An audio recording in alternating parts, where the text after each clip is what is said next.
your repertoire, crazy. The songs that you have out as Fab Five, crazy. I know you guys had like 28 or 30 albums. Right. You understand? Yeah. Did all this great stuff. To me, I'm saying, okay, you've been with this band for 52 years, boss. Mm-hmm. What would make you decide that after 52 years, I think now is a time to leave? Good question.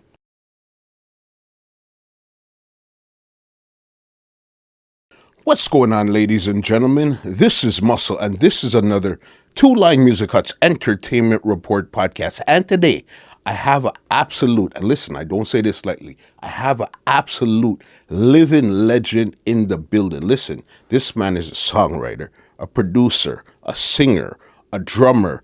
He has a OD, CD, and all type of awards. You know, we have in the building today, we have Mr. Grub Cooper, formerly of Fab Five, in the building today. What's going on, big boss? Everything is going on, and it's all good. Currently, I'm in transition, so to speak. I've not announced my re-entry to the road as a solo act, but that announcement will come Yeah. in a short time. I'll hasten to add that being out of Fab Five does not change my persona or my approach, because basically I was the Fab Five sound anyway, and 95% of the material is all Grub Cooper's vocal, and maybe 85% of the songs written is Grub Cooper's writing, and 99.9% of what's out there in terms of what people know is Grub Cooper's arrangement. So, looking at it logically, I'm going to go on the road as the Grub Cooper experience. So you're going to get, don't miss the all new the show coming on August 10th, at whatever arena that are featuring Grub Cooper experience. You get the Grub Cooper experience to get exactly what you got in Fab Five. I'll hasten to say the difference why Fab Five was what it was in over all them years and all the award stuff. I was kind of like the backbone. However, it is still teamwork, course. but it's how you pull that team together. So like I was the captain of the team technically in most aspects, musically All right, we're speaking. going to get into that journey there, but I want to even get before Fab Five because there's a lot of lead up to Fab Five, the journey in, and then where we are today. You understand? Yeah, well, basically, I was never one I was always interested in music, but I never knew that I had talent in music, because there were other folks around who could do some of this stuff, that I did. Like when I was going to Salvation Army School for the Blind in Jamaica, that's where I spent my formative educational experience. There were people there who play harmonica and play record. I said, oh, anybody can do this. I was not aware that there was a talent level there, because no one was there to tell you that. You just figure it's something you do, like or you would run or you would, play a It's sport. just something that Just something that you do. that anybody can do, right? And figuring that everybody can sing most of the way. Yeah. But in later life, in my teen years, I said, but there's something there, because you're going into the territory now where people kind of start to marvel at you. Oh, you do that? I said, there must be something there. Okay, so it was more people on the outside saying, hey, they like what you're doing. Now you could see that it wasn't so regular that everybody could do There this you go. thing that There you you can go. do. There Yeah. you go. That's when you started to notice it. But even before that, I know originally you're from Linstead. All right, let me get back in the history now. Okay. Okay. So I was born in Linstead, St. Catherine, at a little area outside of Linstead called D-Side. And that is right beside Dint Hill Technical High School now. Now, back in those days, Dint Hill was a military camp, or in nowadays terms, I would say a military base run by the British. And what they had then was more, infantry, tanks and stuff. You never had aircraft there. But, you know, you used to hear them drill every morning. I wake up and them having this marching and thing. And I never knew the significance of it, you know. But that's where I was born to Bertram Cooper. He was at the time a solicitor. That's in something in the legal profession. You don't really talk about solicitors nowadays. Yeah. They have different names for them. But that's what he did, and then he was a butcher. He was a justice of the peace. In other words, he was a upstanding citizen. But he was a hustler. He'd know how to make things happen. Yeah, man, him know how to make things up, man. Plus, him was a breeder also. That's how I end up with a lot of brothers and sisters, 76 of them. How much? What I said, 76. He never went to the war. Him stay here and take care of, you know, the home runnings with. When him was recruiting all them Jamaican people, like, you know, British colony and all. Yeah. Well, we're looking soldiers to fight in the war. And then some of them and them run gone up England. But them say, no, I'm going to stay here and control them, because the man them gone, so him control that. And then my mother now, she was a young girl when he met her. But understand this, my father had money and thing. Upper middle class life, you know, that's where I was born. That only lasted a short time in my life, because all of that pulled apart when I was like 4 or 5 years old. Okay. So you don't really remember that part? Nah, you kind of know, say it happening. You know that he had a car, a fancy car. You hear that him have the year model car. Because like when certain car come out, it's only him and 3 other people in Jamaica have that car. Kind of thing. Him had trucks at a point, park up at the yard, you know, I don't know what I'm using them for.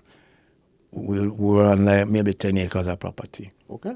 Yeah, because some of the land that Dint Hill now has, I think the playfield land or so, yeah, that was part of our land, and he sold it to Dint Hill and all of that, whatever, or whenever that happened, you know. Yeah, so I will leave him at a little anecdotal thing, and I never realized till down the line how important the sky was. Okay. I remember one evening, a whole lot of cars parked in the driveway and all kind of people in a jacket and tie and all manner of things, and somebody carried them, the top, half of the top come off, like, you know. And I look back and say, oh, that was the Austin Princess. And I say, oh, this is what diplomats traveling. But at the time, it just say, a whole heap of people, whole heap of car. Well, guess who come there to sort of freshen up before him go over there until now, Winston Churchill. What? Yeah. At the time, you know, me don't know that. You know, but that was one of the things, you know. So there was good living. There was piano in the house. And my father did play a little, play violin. Back to my mommy thing now. So my mother come there now as a helper. At any given time in my growing up with that situation, you probably had 2 helpers in the house at any given time.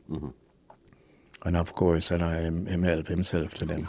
So, you know, bad fellow. You know. But like with my mother now, it's the same kind of thing. Somewhere down the line, because she was very nice, shapely and rare, and him say, young girl. So little vibes go down, and the rest is history kind of thing, you know what I'm saying? Yeah. And here you were. No, Right. because I know you grew up with a brother too that was into Conroy, music. he was there. Yes. I had a number of siblings. So Conroy was in the same kind of thing like me. He was one. Both of us were born with imperfect vision. And so we tended to be closer in terms of, you know, that situation. Because I had other sisters, 4 or 5 sisters, you know, and there was a couple of deaths among the kids that mommy had. Like a couple of them died at a very young age, you know, months old and very rare. But yeah, Conroy and me, and through the music connection, you know, yeah, they put that together, me and him, you know. So that went on, and you know, I found that I grew up in a house that had guns, you know. My father had like a couple of guns as well, so Nothing not frightened. We see gun from where you and we just figure, yeah man, gun is gun. Yeah. And father had property and him go bird hunting and anything where the middle class, upper middle people do, have a whole heap of lawyer friend and but that never meant anything to me, like I said. But in about 1955, somewhere around there, I remember one morning, this is quite vivid. I would assume now that I have the brain to assume that, based on what my mother said, it was the womanizing thing that get to her after a while. Because him did take care of her, because him had money, so she never really work. Once him get into her now, she never do the housework thing anymore. No longer helper. No longer helper. No. But I'm saying that in that in that situation now, I figured that somewhere down the line, my mother, typically as other women would, boy, him have too much girl. Because it's not just in the house, him had women all over Linstead and its environs. So much so that on a weekend, right, him would have sent out money for the baby man and them. Send out my other brother on bicycle, my other bigger brother. Go around and drop off baby money. Bad, boss. I tell you, I'm bad, man. I didn't quite as bad as him, about half as bad as him, but not picnic-wise. Yeah. I only have one son. Okay. You see? Yeah. But in the way my brain string up, woman thing, grew up rough with woman thing, man. Trust me. Yeah. I get good now, I cool now, man. You can see the hair around the head now. Yeah. But back in the day, wicked, man. We all have competition who can deal with the most girl in any given year. I see me and some of my brethren, but that's later. That's a different argument.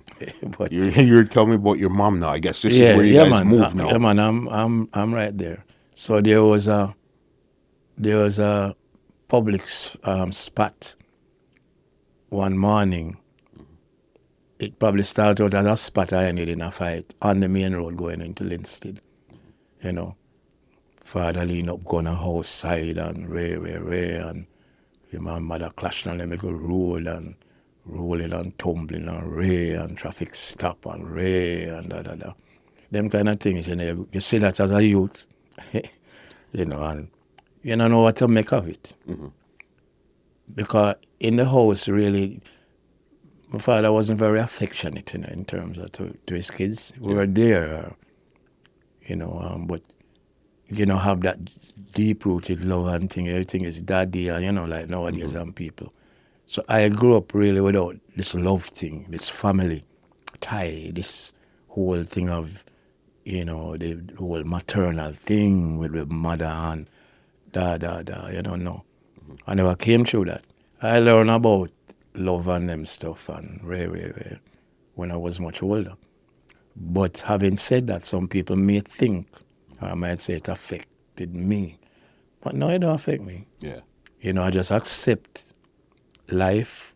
That's what life was. Just like, you don't have a perfect vision. You don't say, I wonder what it is like to have perfect vision. Or, it just don't occur to you. Stuff don't occur to you. Just accept it and move on. Yeah, accept it and move on. This exactly. is what it is, and you move forward. Right. So anyway, the following day now, after the war and thing now, in the street, the following day now, we were supposed to leave the house.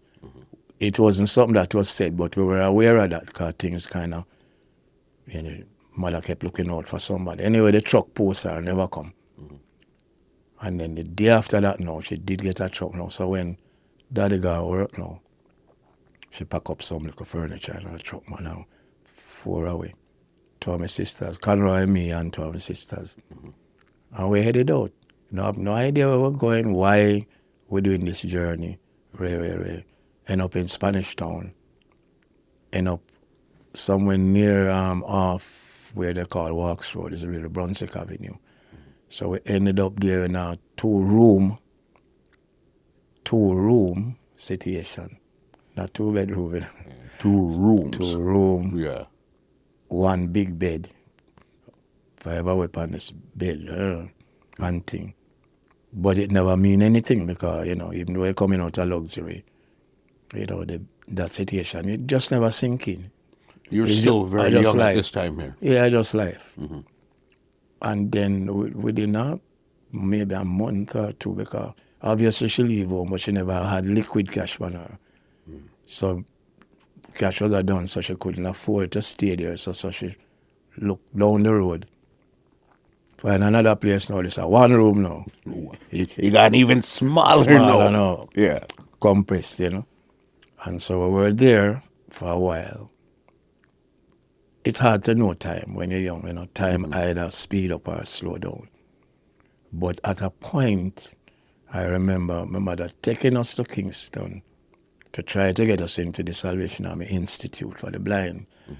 It's there for people who are visually impaired and totally blind persons, because that's where you would learn your skills to operate in a real world, yeah? Makes sense. Right, so no, that never worked out. I don't know for what reason we couldn't go. I don't know if there wasn't space or whatever. I went back to Brunswick Avenue in Spanish Town. And then another occasion now, my mother took me to Kingston so we could stay with a bigger brother. Never work out. Him saying can't take we. It's me and Conroy now. Yeah. Not the other two. Okay. So Because what happened in that situation, the one room situation, was that the two sisters were able to do work, general chores around because they had pretty big, there are a couple of houses in there, and, so in the landlady's eyes, they were of value. So if my money not paid, there's some value to it. And I suppose my mother used to do something. But the two half-blind boy, them no work nothing. Them just there working, So when we came back there from my big brother, who said him couldn't take us, the houses first time, they have you have a canal like I have a culvert at the side of it.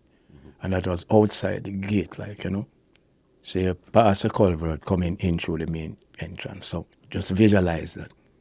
So the main road is out there, Brunswick Avenue. Then you have a little walk. Not very far. You pass where the culvert is, about the width of a canal. And then you have the gate and you go inside. So when I reach back now, big announcement. The landlady starts saying, no, not in here, not in here. So my mother go in. Him say, yeah, you can come in, but the two of them, no, not in here. So that was in the evening. So we out on this culvert sitting down. Because we can't come in. Right? Okay, I remember young age, was like 5, 6 years old then. Okay, that's how young you guys were at that time. Then. Yeah, my brother was like about 8, 9. He was just 3 years older than me or somewhere on there. But we out there sitting down. We don't know why we're sitting there because we don't know what we're doing or do nothing. Anyway, long story short, in the evening when it was dusk, the landlady's daughter now came out and said we're going for a walk. She had a little thing in her hand, one newspaper wrapped up with some of her clothes. Sounds strange now.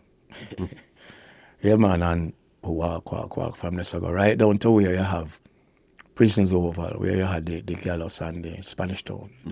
Prison Oval. Somewhere near this. So it's a relatively all right walk. And that time, out of that area was where the buses would park, going to Kingston and whatever.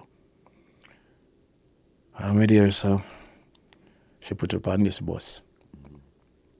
It could have been either Bronx, back in the day, had two major services. You had Bronx and you had Western Flyer. So one of them two. Either one of the two of them. One of the two of them. So she put up on the bus. And I remember she saying, so, God go with you. Well, God go with you never mean anything to me at the time. Yeah. So young. In other words, she never said, boy, I don't know where I go. Or my mother said, no, can't stay at the yard because we don't know nothing. We're just an excursion. So we're excited. Because you think this is fun now. Yeah, man. We're on a bus, man. I mean, man. And, So we did until we reach, could be maybe out by where ferries or like past that. You know, back in the day on buses, them not take the bus fare from you first. You're on the bus and you're traveling. Then them think about taking bus fare. Them come round when it near to the destination. So, the guy come up and him say, fear. My brother said to him, say, no fear, no money. One I go. We don't know where I go. You know, that was when it started hit him, and I was a bigger guy. So, yeah, we really don't know where I go. We know Kingston, but we're in Kingston. What, how, you know? And him said, all right, no worry. So I realized a little thing go down. So when they reach out by what them call Greenwich Town now, that area there, which is, you know, in West Kingston. That time, you know, bus not travel too rapid them days, so the dust turned to night now, you know, kind of thing. Never had no idea at the time what the way it looked like about 15 o'clock, like it looked late, you know. Probably good all 7 o'clock, 8 o'clock. Yeah. You know, when, you know. So when we reach a point, him say, yeah, man, I have son of a come off. And we obey him, you know. We just come. Right, and you still don't know where you are at this point here? We don't know nothing. So, we start walk, man. And them there, the road, them dark, you know, kind of thing like street light, you know. If you find a odd street light, you're lucky. So we just a walk, man. I don't know where I go, just a walk. Just a walk, you know. And, you know, the area, everybody tend to know everybody. And say, oh, so this man probably say, oh, wait, them two there walk, so them, we don't know them, you know. Same come past you, what's you doing here, you know? Where you going? So we don't know. Say, you don't know, so where you get here? Say, well, them put you on a bus from Vanish Town, or, yeah? And them say, well, I'm not hungry. Then when I eat from, you know, most of the afternoon, because we did out a road and From here on the bus. right, and all of that. So him go on a place and him buy patty for me. And him buy patty and some little drinks or something. And then we go around a little lane and we go into this police station. When we go in there, we realize a police station because it's a police officer and him tell them, yeah, we'll find them on the road. And, you know what I mean? And so, I'm say, all right, them have to stay here then because them don't know where to go, you know. So, now they waiting here, you know, the lobby, we call the lobby now, you have a long bench, so them put you on the long bench for sleep. To sleep on the bench. Yeah, because we have overnight. Them can't put you in a prison cell and we had a picnic. So, we're on the bench, man. Still think of adventure, you know, because we still don't understand the implications and nothing. Next day, you know, whole heap of question them ask my brother and thing, and him say, all right, know yourself. We'll carry them round one of them school where they're about. So we're going to one of them police truck, man, the open back kind of, you know, we have couple seat and thing. A police guy and a police woman. But one police tell you from way back, you know. So we ride around, man, a big fun to we, man. Me, man, in a police. You're riding around with the police. Yeah, man. So we go one place. I don't remember what was the first place. But like them said, I explained to them, I said, no, can't. One of them homes, you know. I think it might have been Tredegar Park or one of them. No, Tredegar was Spanish Town. It was somewhere in Kingston. Anyway, them take you to Maxfield Park, children home now, man. You know, go there and thing, and them say, no, the vision thing, them can't take you know. And there was one other place, you know, back at the police station, sleep one more night on the bench, right? Then the next day, you know, them car will go halfway through, you know, police station. So maybe them are more locked down. There was a situation where we had to go, probably juvenile court or something. You know, we don't know the ropes of that, but this time now the sleeping get a little better and we sleep on one trunk in our room. One side room. One trunk, you know, where them store things out people and things. Next morning I wake up, man, right near to that room, I remember that couple bench and ratatatata. And we go there and this guy sitting on this podium thing like, it's got a, whatever. Realize now say, oh, it's some kind of, because the guy a question me. It was court. Got juvenile court thing. Yeah. Because they probably thought you guys ran away from home. Yeah, and then so him say now, take them to Royal Cobra Proof School at Spanish Town. I don't know how him arrive at that. Now, Royal Cobra Proof School is a school, is an institution for bad boy. Yeah. Man who stab up, man, and man who fight, and, Yeah, so he social definitely dropouts. thinks that you guys did something bad. That's No, why but you we guys never are know, here. say it was that kind of school. Yeah. We just know themselves, they take with here, so the police, them car away. In the evening, drive over to that school. And over there, some guy take away, and man, obviously it was some big thing there. I was a principal kind of thing. I'm live on. In this upstairs house at the front part. And that's where him take us. On a room there with 3 bed and them say, oh man, this is where I stay in. The reality, when you realize, him say, we're not to go downstairs. We couldn't just up and walk. Say, you're okay here. The adventure You only is go done. down, you go and eat and thing, and somebody walk with you. Or whatever. Because, it was bad boy thing, and them want to keep us from seeing that. Because you had a lot of fights there more time, because, them, because you had a superintendent there. So, yeah, we were there, and the reality was, yeah, man, I was there for a good while. We see people at the boxing and them thing there, and we don't know, say boxing was one of them thing where, them try to get out the anger, the whole thing. And, you see, sometimes you see guys wearing, all right, imagine a flower bag, crocus bag back in the day. Yeah. Some of the guys, them, they was wearing that. Say, wear crocus bag, But what happened, they tried to run away or them commit some other breach of protocol and them punishing them. Yeah. So now you cut out the bottom of the bag. Yeah, hold on. You cut out the bottom. So the entrance to the bag at the bottom and cut out the bottom. Not totally. So your head can go through it. And put it on you like a frock. Put it over your head, go right down to your knee or maybe just above. And then cut out the side of your arm, them go through. That was a punishment. To go Then put them inside, in a crocus, to then put put on them in the a bag. crocus bag frock. And it's itchy too, Well, I don't know. But that's why they make them wear for punishment. So it's a shame thing. Got you. But when all of this is going on, where's your mom, or do you even know what's going on with her? We're coming around to that. Okay. She not have a clue how God. Not one clue. Just know so up on a bus and for all them know them kidnap you and dash her a bush. She don't know nothing. So we are there one evening. The lady that put us on the bus come there like she search and find we. And she said, Lord, I'm glad I'm not safe, And she go back now, go tell the landlady's son, not the landlady. So the son, him did all right, Gilly, and him come to her and say, yeah, man, mother not come. I suspect at that point she was no longer at Brunswick Avenue. She might have gone maybe to St. Thomas to her brother or whatever it was. Okay.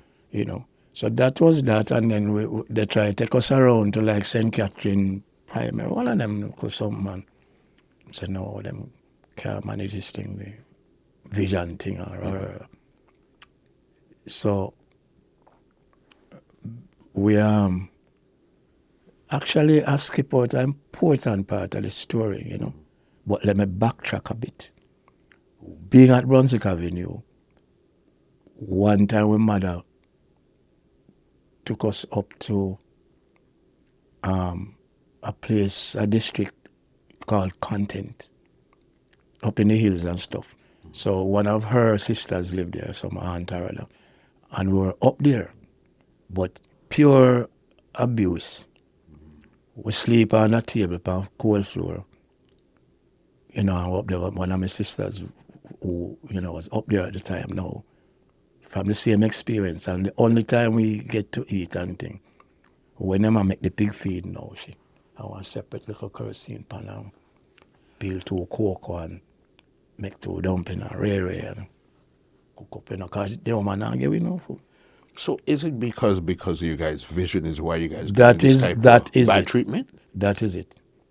But people generally understand, people generally them days get bad treatment, but we get it more. Yeah. But And we get slapped up for no reason. We don't do nothing. But it went on. We were there. I don't know how long we were there. But believe me, one day, my brother said, look, one day him said to me the night, we're going to run away. And I said, okay, I don't mean anything. We don't know the implication. I said, boy, we're run away. At the time, no, we couldn't take the treatment no more, at least him. So early one morning, no, for daybreak, man, open the door, man, and start to walk. But him probably figure said downhill is the way to go, because that's where the road would be, rather than I go further uphill. So I walk at the early morning, no light, man, and stone road, And I walk and I struggle. And the fact that the matter is, the other day I went up there for a reunion about a year ago. And, I say to the guy, drive this way going back, to Kingston. From up the same district, where the woman gave the bad treatment. I'll go look on the yard and I say, all right, I said, and all of that. But and at that time I had my wife with me and I say, make we go that way down to Bagwalk. Because the road there, one way that take it to Bagwalk and the other another way you could travel. But getting there, we travel the other way through Kitson Town and thing. Well, let me tell you something, man. I was amazed. The journey was like 5 miles. But as a kid, you don't realize how far you're going. As you said, time and those things. No, never and matter. Distance, You're just walking, you're just walking downhill. You all hear train are blowing at the thing and say, right, and if a train will come eat you up on the road, or where, because you don't know where it's coming from, But 5 miles, reach on a Bagwalk. Because we did up on the Brunswick Avenue before. And like my mother, I know some of the guys some of the taxi guys around the route. And the guy, he said, wait, but I know them, 2 of them. And then I say, I walk through there. And I said, well, now go, well, now do you? I said, come down the car. Car was straight to Brunswick Avenue, the same yard. By this time now, I may not even realize much. When we reached there, maybe in a midday, very evening, me in up hospital. Why? Okay. Because I had sores all over my body. And I remember the next day, I can't even count because, I don't know how I was there. I just know, say, the sores, but I don't know what caused it or not, because I was so young. The next day, I remember getting injection on my finger head, in my bottom, up here, so my hand, all both. If I not get 20 injections, I not get enough. Wow. My ball. I mean, so whatever I had, they had to do all of that for try and get rid of whatever it was that I had. Then now, so that was a backtrack. So back to the present now, for the time when we went to a approved school, like I tell you, and then now we went to court again. In Kingston, police guy come for court again. Different judge now. And I'm saying, no, man, this approved school is not where these persons should be. They must go to the Salvation Army Institute for the Blind. Okay, now, and this would be the second time that you're now getting it. Right, exactly. So, during our sojourn now, in all of this, we spend a couple of days at halfway through police station. Until them could have found a thing. But they must expedite the process. And one evening, I remember this white man now in car come for me. And the drive seemed like forever, because I drive from Kingston to Spanish Town. No, not to Spanish Town. Sorry, that was where they go right over. I drive down to Slipen Road. Slipen Road is below Crossroads. Yeah? Okay. Bordering to West Kingston, and it leads right down to KPH, Kingston Public Hospital. That's the road. So, I'm driving, that was a short run. I remember the evening it was raining. I would come to this place, pull up and thing and go inside, see a white man and a white lady. Wow, And then the guy leave us there. I said, welcome to the school, to the institution, and I'm some British. I said, I'm so funny, But what happened now? Take us upstairs, because that's the main building. And you know, there's a little white boy, the son, like, was my age. Okay. And him had toys, toy car and toy this. I never know what that was. So immediately we start players, you know, we just come in, hey man, start ramping, and then we're going to the dining room where I saw maybe 40, 50 people having supper. And I couldn't handle that really, you know, because I'm not used to crowd like that around, you know, you grew up, soak up here. So boy, you know, different kind of place. So it blew my mind. Then we go in one dormitory. I had about 12, 14 one at the dormitory. Them a surround you and I ask you what your name and a Ray. And you just can't. It's a lot to process at that time here. I tell you, man, it was like a culture shock. 100%. You know, and then, you know, them take away and give away. The next morning we go around storeroom and them find clothes that fit with. Clothes, man, our shoes are wear. And then you go into some class business, school. And, you know, them question, is at that junction now, I realize, I have sense. Because I seem to didn't know certain things. And also, when I was there from that age 5, 6, 7, age 7 or so. From that time till I turned 16 plus 17. So I was there for a number of years. And Okay, so you're 10 there years. for like a good 10 years. It's an institution. Yeah. And what happened in class, you know, you do oral exams because you never learn to write with pen and you can't sit things still there. Yeah. Them teach you the Braille system. We learn to write Braille. That's what blind people, you know. So that was your method of writing. A lot of the other stuff you did was oral exams. So you never get into regular things where, you know, kind of regular, but not absolutely, because some things you couldn't do. But this is why the institute, that's why It they was needed there, to so carry it took you there. Yes, it made sense. To teach you life skills generally and get an education, but it was not accredited as a school at the time. Okay. When I was there for a couple of years, the Ministry of Education accredited it as it became a self-name school for the blind. And at that point now, people there could do regular exams and in the public space, you had Jamaica local exams and all them kind of rare, you know. And they made special allowance, you could do it in Braille, and then, you know, people who knew Braille could mark the paper or the whatever, you know. But back up a little bit, when I realized that I had sense, always in the class, I was always up in the top 4. The class of 10, 12, you know. Always in the top 3 or 4. I said, wait, but I have sense. That was when it occurred to me. And then now, start the recorder thingy, they play in the recorder, play upon a concert, I play harmonica, another little singing, because you get harmonica for buy or whatever it was, or borrow. Yeah, so I say, yeah, I can do that. I mean, it like that. First time I know about stage, go up on stage, you know. School concert every Christmas, you know. Stuff like that. I was there from 1955. I never saw my mother till 1957. 57. 1957. After you guys went on the bus and all that stuff here, it wasn't 2 years after the fact. There you is go. where you saw her. There you go. Yeah. So, yeah, proceed. So the first instrument that you picked up was the recorder. Harmonica. Harmonica. Okay. But at this time, you say you're at the Salvation Institute for the blind. Right. How much, at that point there, how much could you see? Was it you could see shapes, you could see colors? Let me tell you what could something. you see?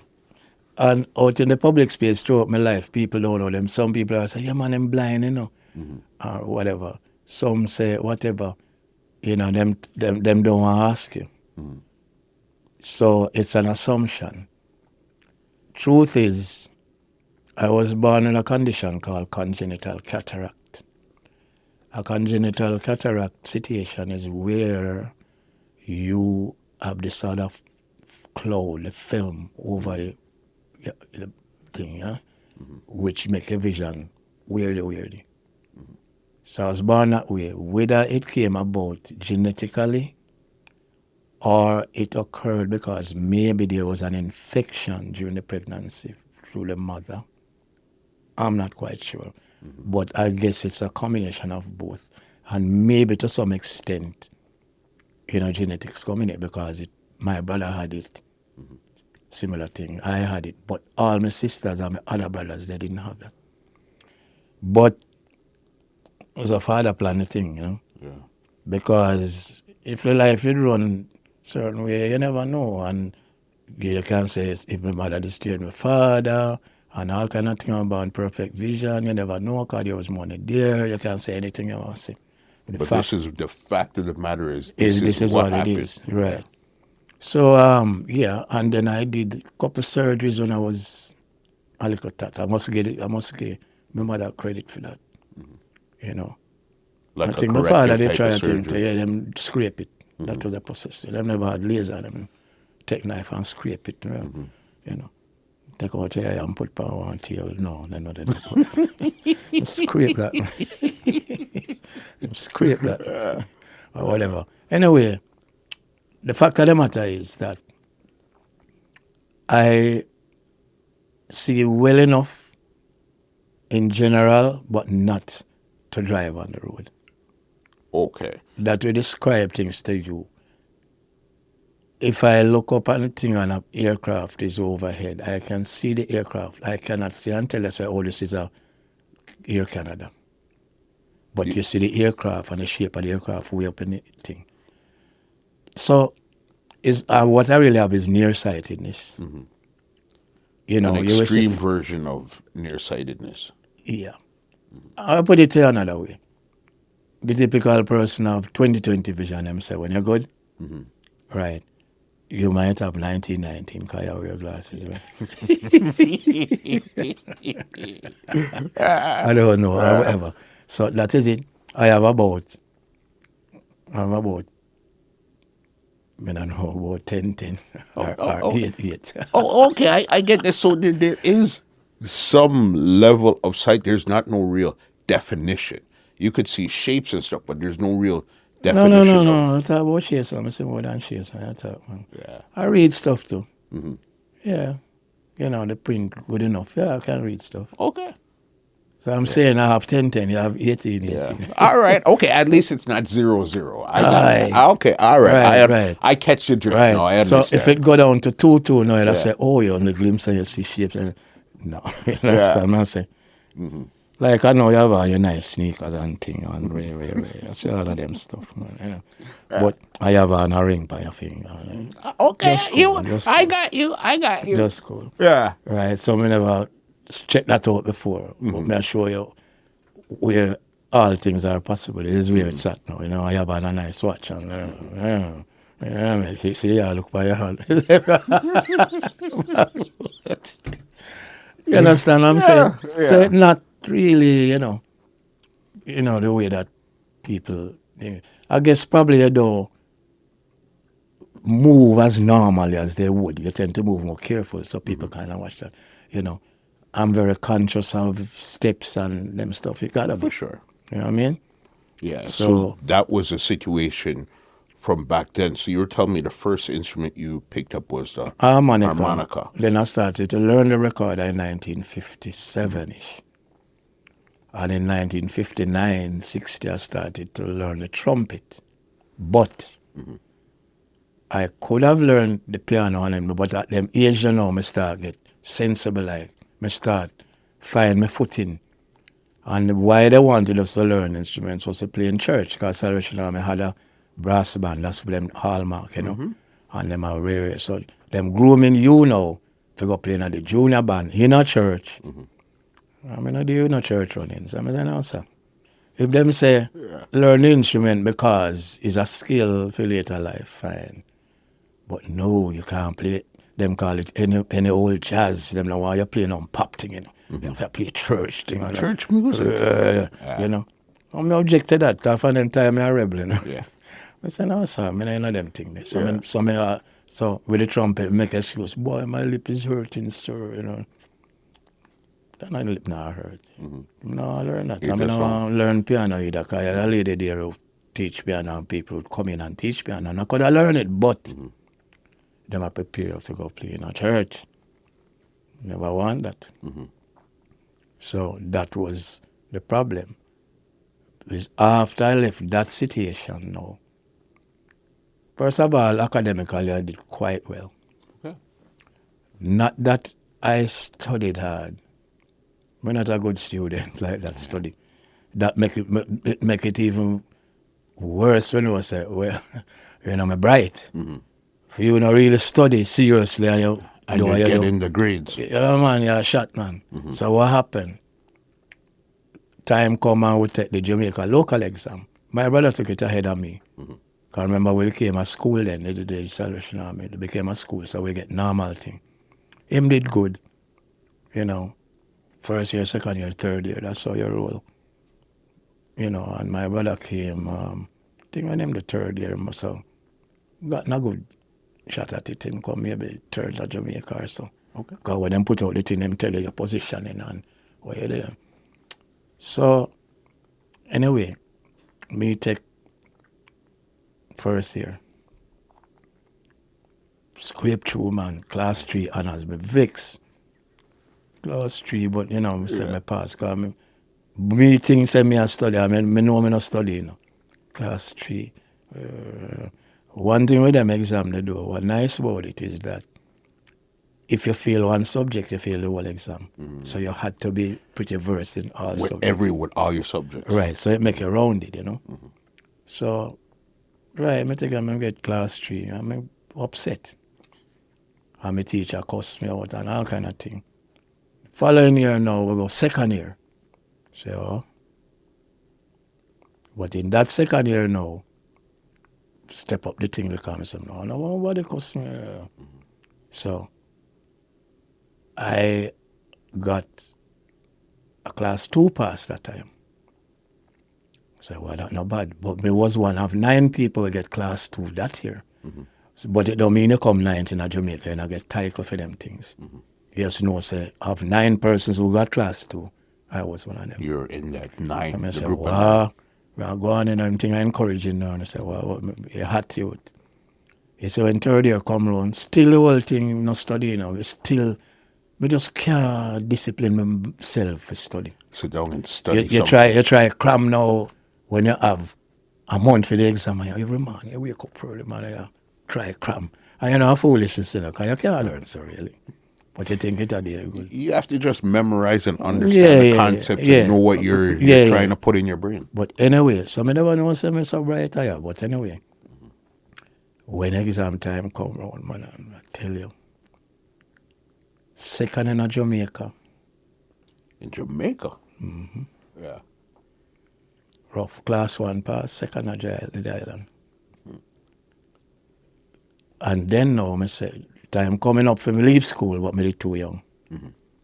Them say, all right, when January term came around, them just brought in an exam called the Jamaica School Certificate Exam, which was the prelude to what they now call GCE and thing. So, them say, well, you still have 6 months here before you really get to leave. So, this exam come in, just take it don't matter, Just something to do. Something to do. Yeah. Take 5 subjects. All right, Exam come round, man. And what's up? Boom. Pass all 5. 4 distinction. I said, no, man, I'm bright, man. I'm bright for sure. Then the decision now was, what am I going to do with my life at that point? At that point there. So I could have gone to Excelsior because some students, Excelsior, accepted them. Yeah. I said, no, I'm not the Excelsior. And at the time, I think St. Joseph, one of them teachers' college, also said they would accept, I said, I mean. School wasn't even though you know. Well, school was thing, but I said, in the situations we were, I said, probably I need to learn a skill, some kind of thing where, So, St. Andrew Technical High was accepting students. So I said, yeah, I think I want, because them the things like plumbing and different stuff. The problem was, my academically, me too up there for that. Them say I can't go there. Anyway, fortunately now, them talking to the Jamaica School of Agriculture now. That is pre-university kind of levels now. Okay. So you get into deep waters. Them say yes, they will accept me if I pass the entrance exam. I have to take an entrance. We don't know squat with agriculture. We don't know nothing, right? You're gonna learn now. Right. So anyway, go take the entrance, master. Them have 3 groups in the first year course. Yeah, group 1, group 2, and group 3. So the very bright ones go in group 1. Average bright go in group 2. The slower ones go in group 3. Not so based on bright. your exam result.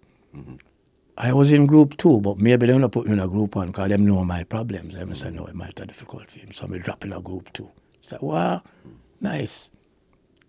Past that, you had to do X amount of questions in a short time. 100 questions, I must say 1 hour after it.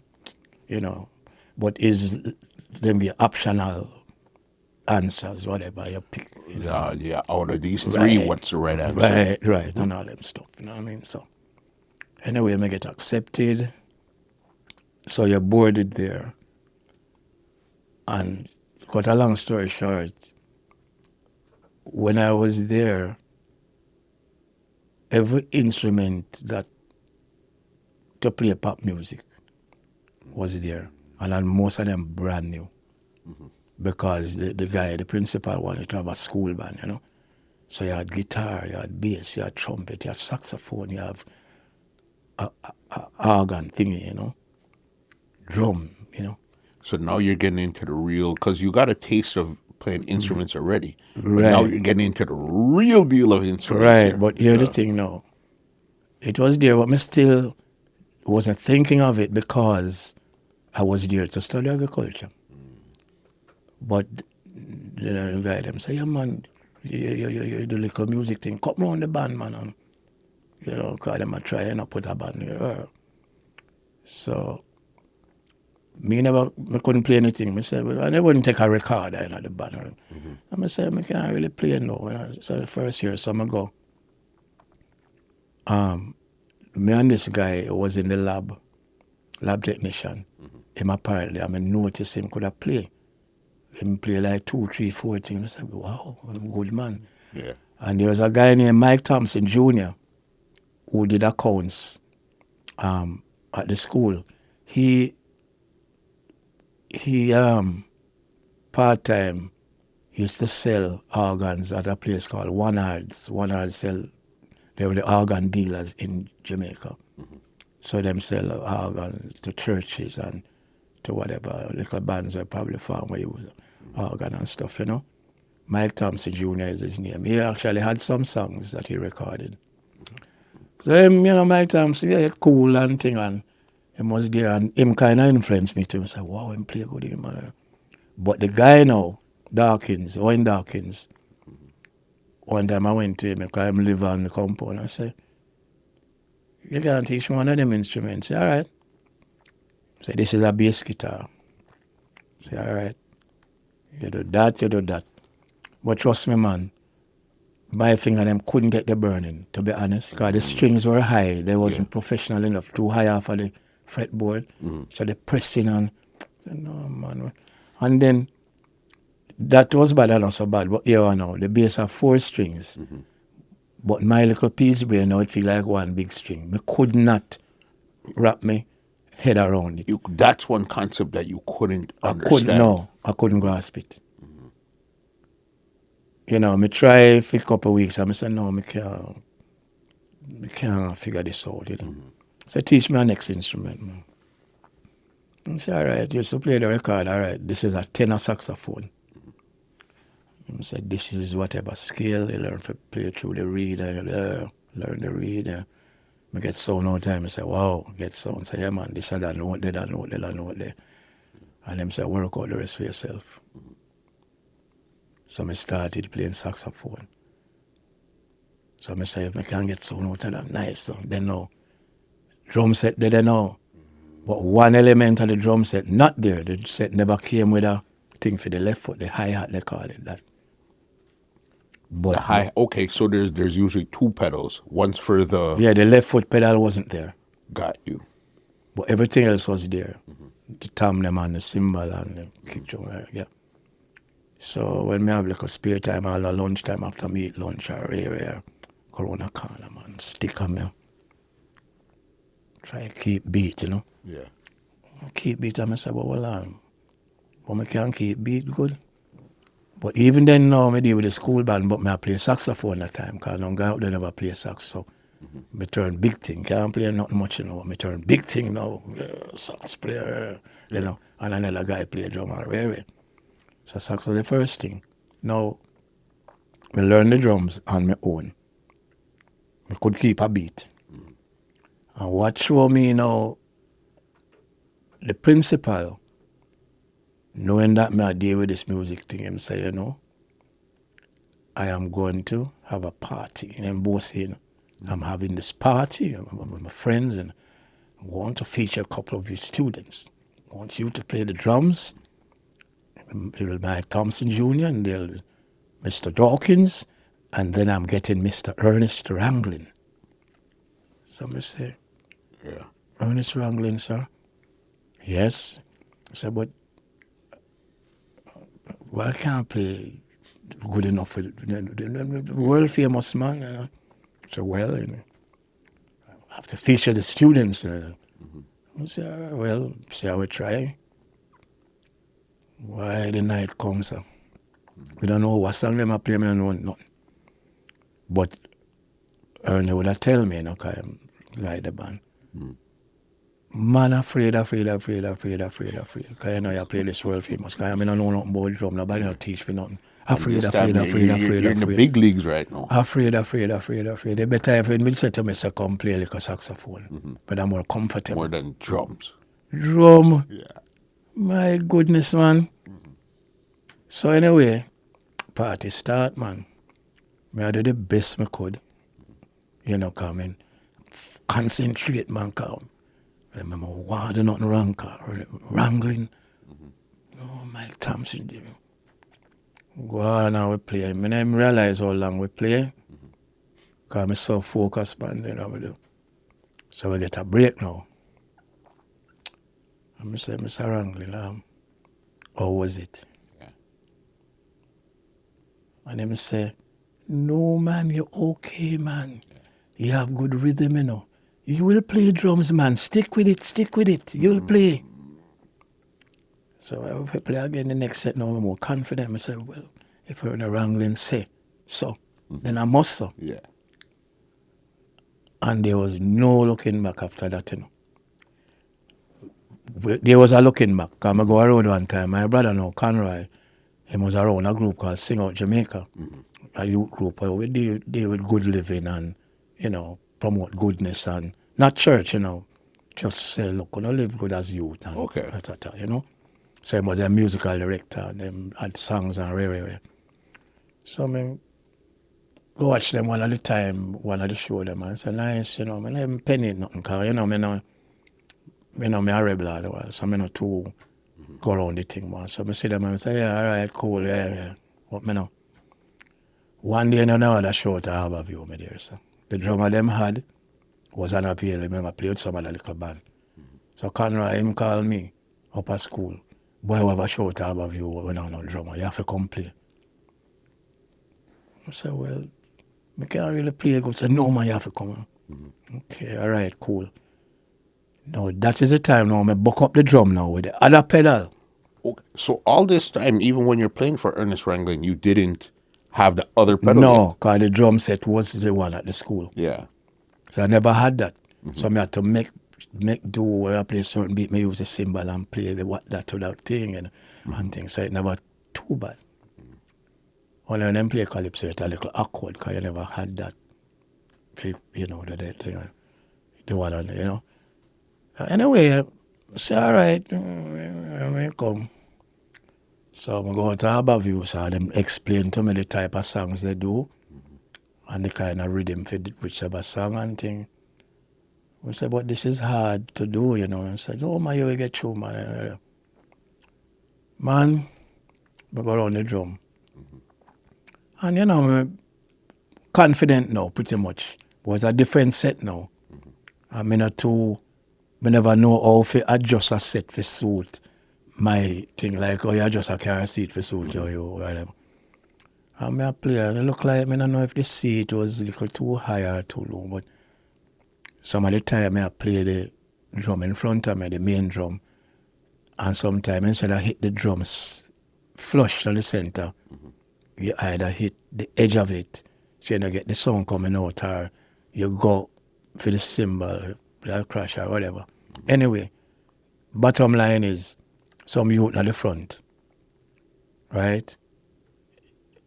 Little further along way you know, but towards the door or so. They were that close. And the youth watch me, about a group of them, you know. And one of them comment anytime I say, like, hey, missy, ah. Yeah. I vex every time. You miss again, ah. Yeah. I vex till. And I say to my brother, I say to Conroy, look, no call me for them things again, here, sir. So at that junction now, I give up the drums, kind of thing. I say, no, me this. I never think that, you know. But hear the thing now, there was a club now where Boris Garner used to play at the other trio. But Conroy, my brother, he knew the owner.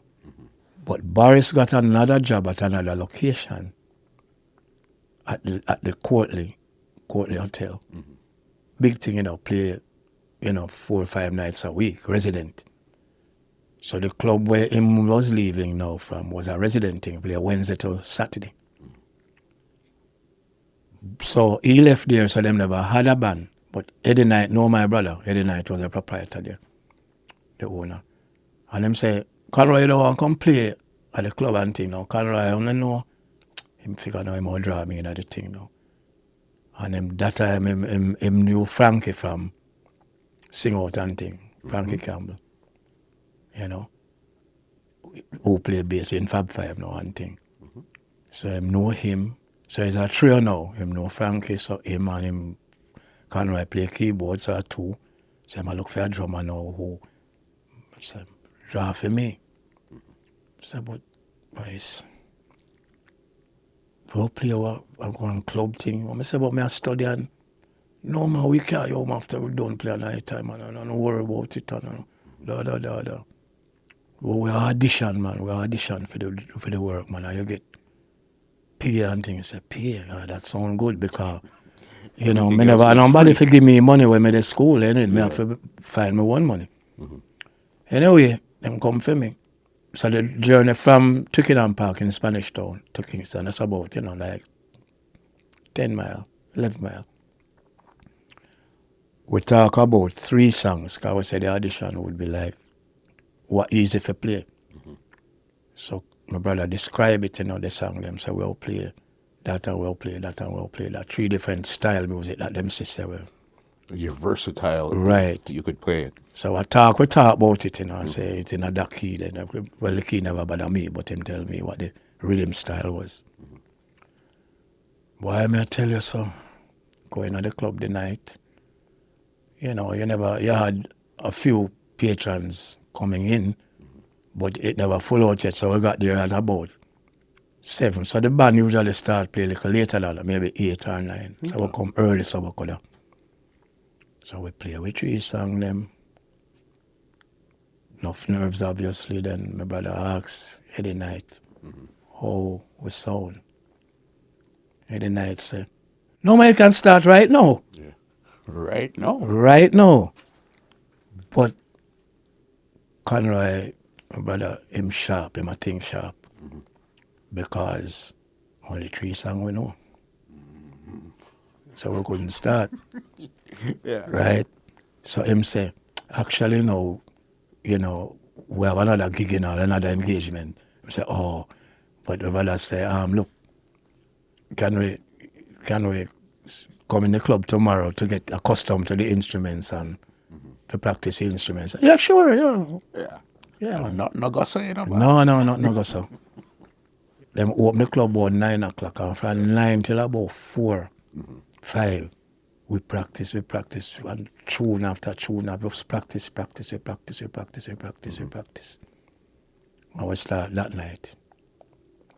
Now the problem was there was a lot of instrumental song, and my brother used to sing. I never sang.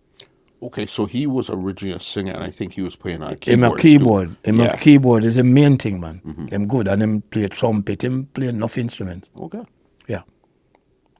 But him learned the piano when him started in at blind school, and then he had an outside teacher that taught him. So him play keyboard very well. You know, and my mother play keyboard by ear too, you know. Okay. So both parents had a little vibe now the music thing, so the genes come from them, I guess. But I never aware of the thing about genes and all that back in the day. Anyway, yeah, so, you know, we go on all right, and news starts spread, so we good, and then, you know, Conroy would have said to me, you know such and such a song, because I used to listen really hard, you know. I know every song in the world, you know, but I never want to say it because I sound good. Yeah. So if I not sound like the man, then I can't sing, you know. I said, no, man, you have to try them, man, because people are request tune, and he said, make him alone, can't sing, so.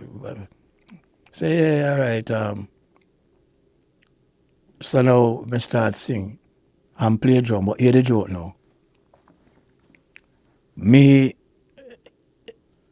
give you a good analogy. Okay. When you're a young driver, and you deal with gear car at the time, you know, stick shift. Okay. You're focused on the road to the point where you have no distraction. You can't even talk to someone at the front. And you think the road will drop from in front of you or something, you know.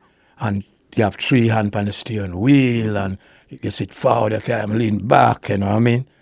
Because you feel it's something, you know. Good. So imagine now, you are driving like that. You barely can drive. Your license just wet, because, you know, your book wet, because you don't learn to drive till you drive. Yeah. So now, imagine somebody trying to asking you about, so tell me about your family life, how you try drive. While And the driving. guy said, right, you try that. So the same thing with me now. Me barely can manage pan drum, and them ask me if you sing song. So something going suffer, you know, sir. 100%. Right, so now hear the thing go. When the song hard, one hard part of the song, the drum stop. So me play the original dub wise. When it go the other way now, when the drumming hard, me have to play a role, and me have to sing through the role. Yeah. Right till singing stop. Drum a roll, man. Either, and you knew the difference. Like, if this is hard, I'm doing this. If this one is hard, I'm doing this. Yeah. So you get that kind of thing, you know what I mean? So when you guys had the 3 you guys were in this band, now, what was the name of the band? Good question. The club was a club in Union Square in Crossroads. The club was called Bronco Club. Bronco, you know the Wild West culture of Bronco thing. You come from that kind of Bronco, whatever. So we got the thing there. We were the Broncos, because we playing at the Bronco Club, eh? That's logic. Makes sense. Yeah. So we were the Broncos. But when we had the Broncos now, it was 3 of us first, then this guy, Junior Bailey, who Frankie knew quite well. You know, he was in another band, but he lost his job. I said, don't come play with him. You know, but at the time we had to talk to the club people because, you know, them pay individually. You know what? So to bring in the now, money was. now the Yeah, fourth yeah, for person talk, now. right. Anyway, so there was another vocalist now, named Dabby Dobson. Used to pass through. Never sing with you officially. To that, you know, Dabby Dobson him come round, and then he became official. So now it's Junior Dabby, Conroy, Grub, and Frankie. So we were 5 person at the time. Yeah.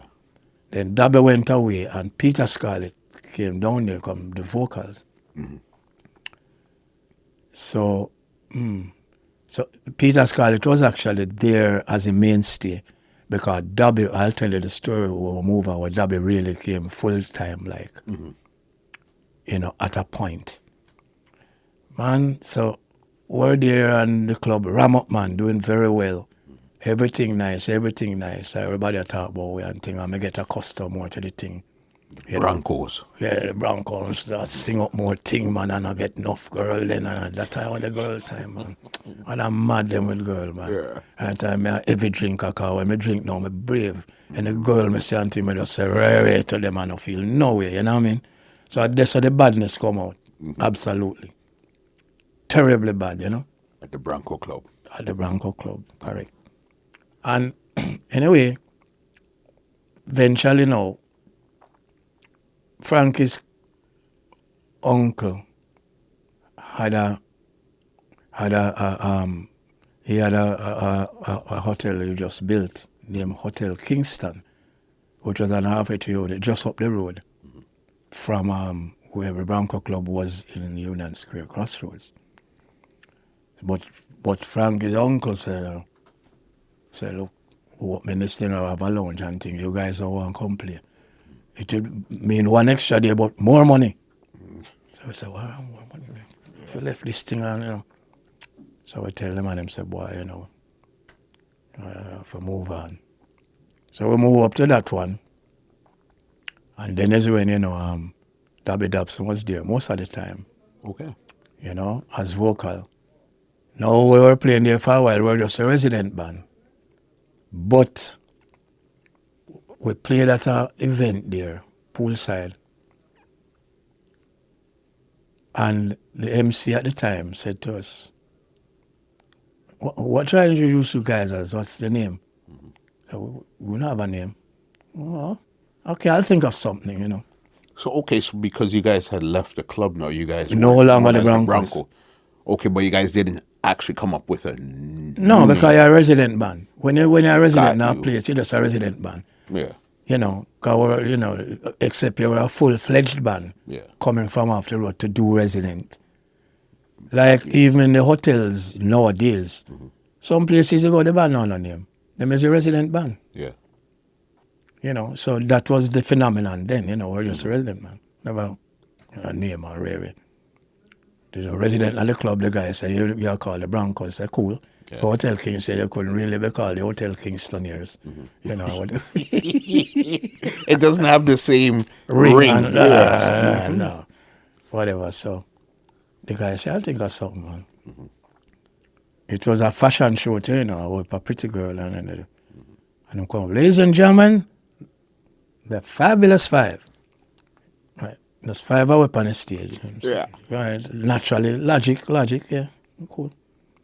So we go on the waiting, perform and thing, and then Conroy now start grumble. Boy, I'm not like the name.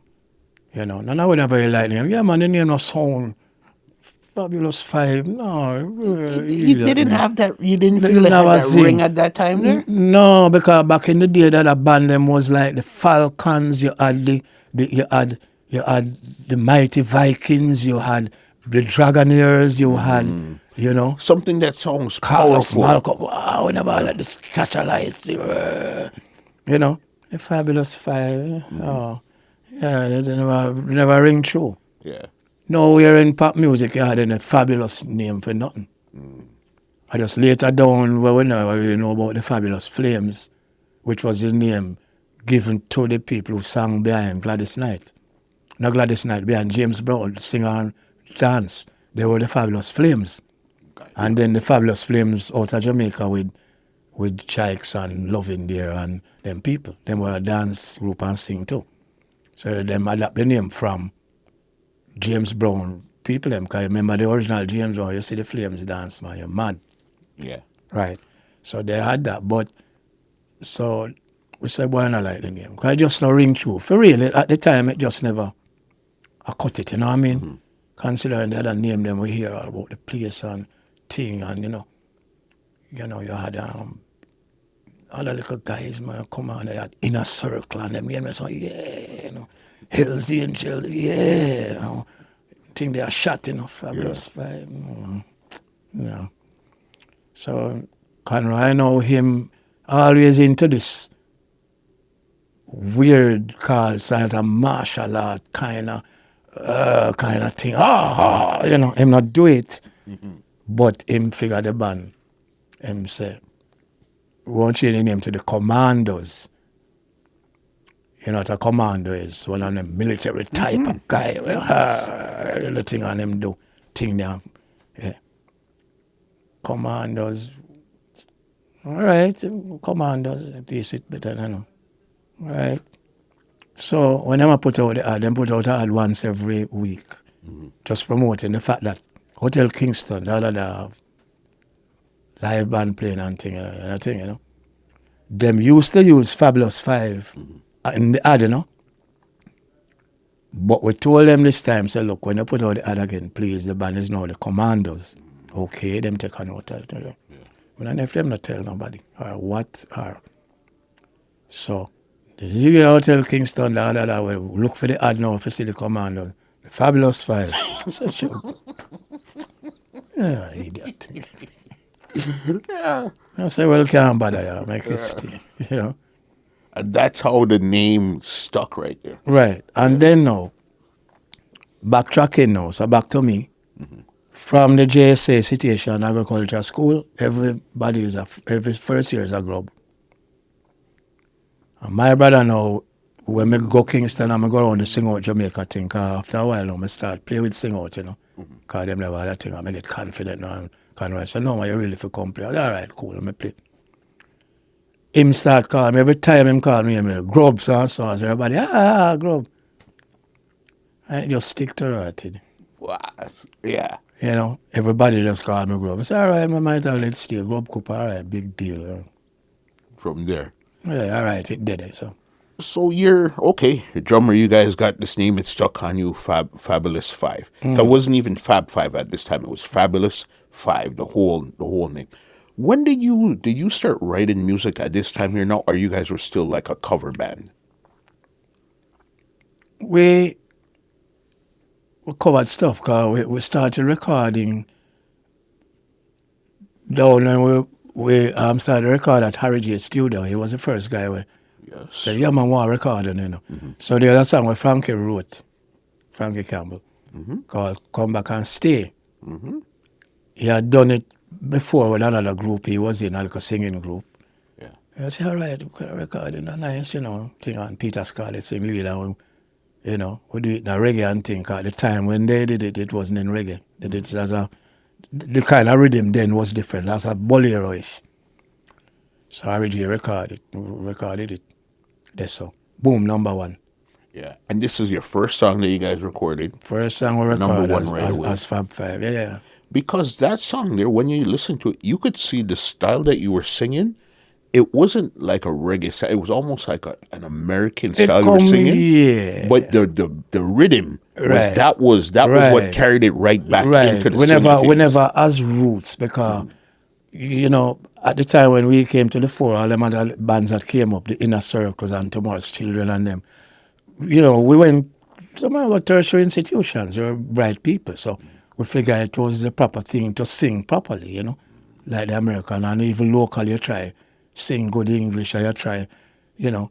So, but me know all the song them out there, so me more get into the sort of rootsy thing in the repertoire, you know, cover the versatility and thing, you understand, and start the DJ thing like Uri and them, you know what I mean? Yeah. You know, Peter Scarlett was not DJ, I'm not that type of guy, you know, whatever. So to get the versatility, we start taking on different things. All the Marley music we take on. Because I love every song. Peter Scarlett wouldn't sing Marley, you know. He don't have that style. That was okay, and then that's where you came so back. Me coming at the thing now with the stylist, me sing anything. So from my little youth now, I have a zillion voices. Because it came from the fact that I never liked my voice.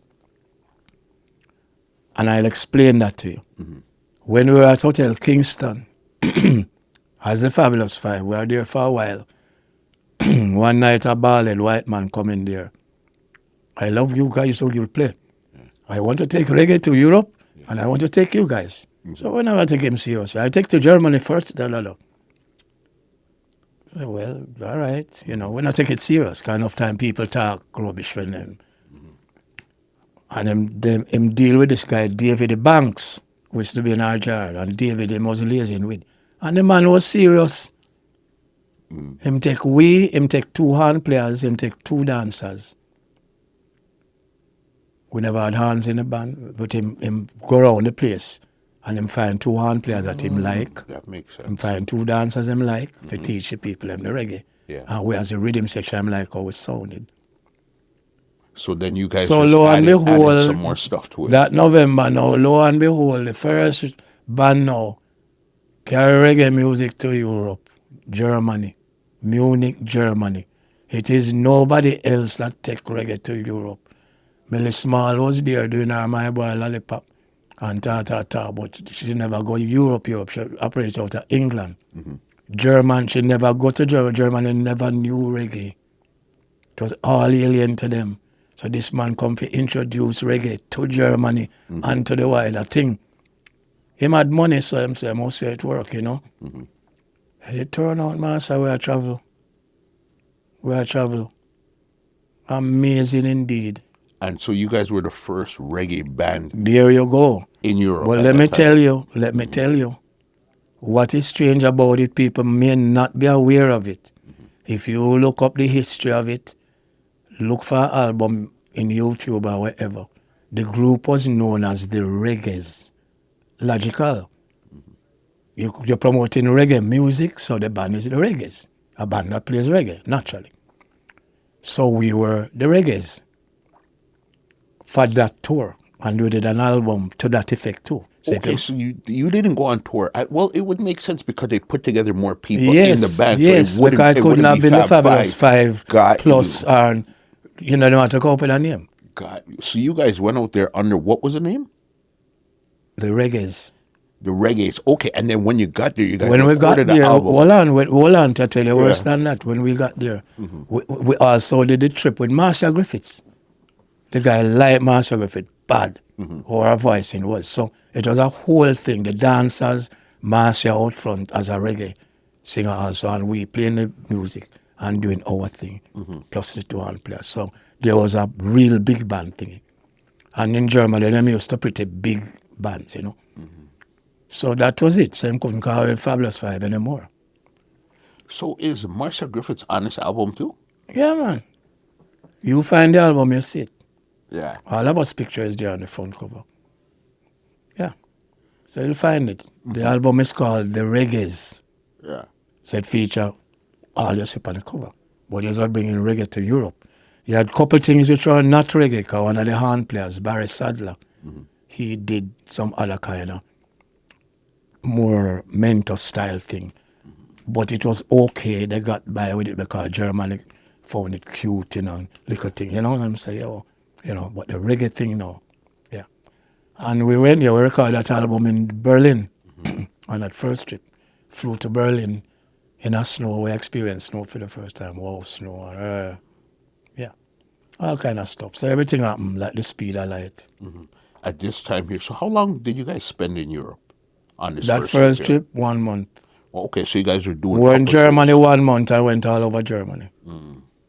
The second time, we went to other places in Europe. We did thing in Switzerland. It's Germany and Switzerland we did. Because we did 1 week in Zurich, Switzerland and stuff. We did other cities in Germany. Plus we played in the stadium before that Olympics. Okay. The Olympic Stadium when it was being constructed with the ads were on European television, a show called Euro Party. So- Transmit to all over Europe. What were you guys? Were you guys playing original songs, or what were you guys playing? We play things that people know. Well, not that them know, that we know. Because we never had any original things per se to record it. We're coming around to the original thing. When I was in Germany and we recorded in Berlin, I hear my voice per record, I said, no, son, no. No, I don't like sound up in my head. No, I don't sing nothing. If me can't sing better, I not sing. It was horrible, man, to me, you know. Your soul, just, yeah. Oh. Eventually, you know, I start thinking in my head, because I know so many songs.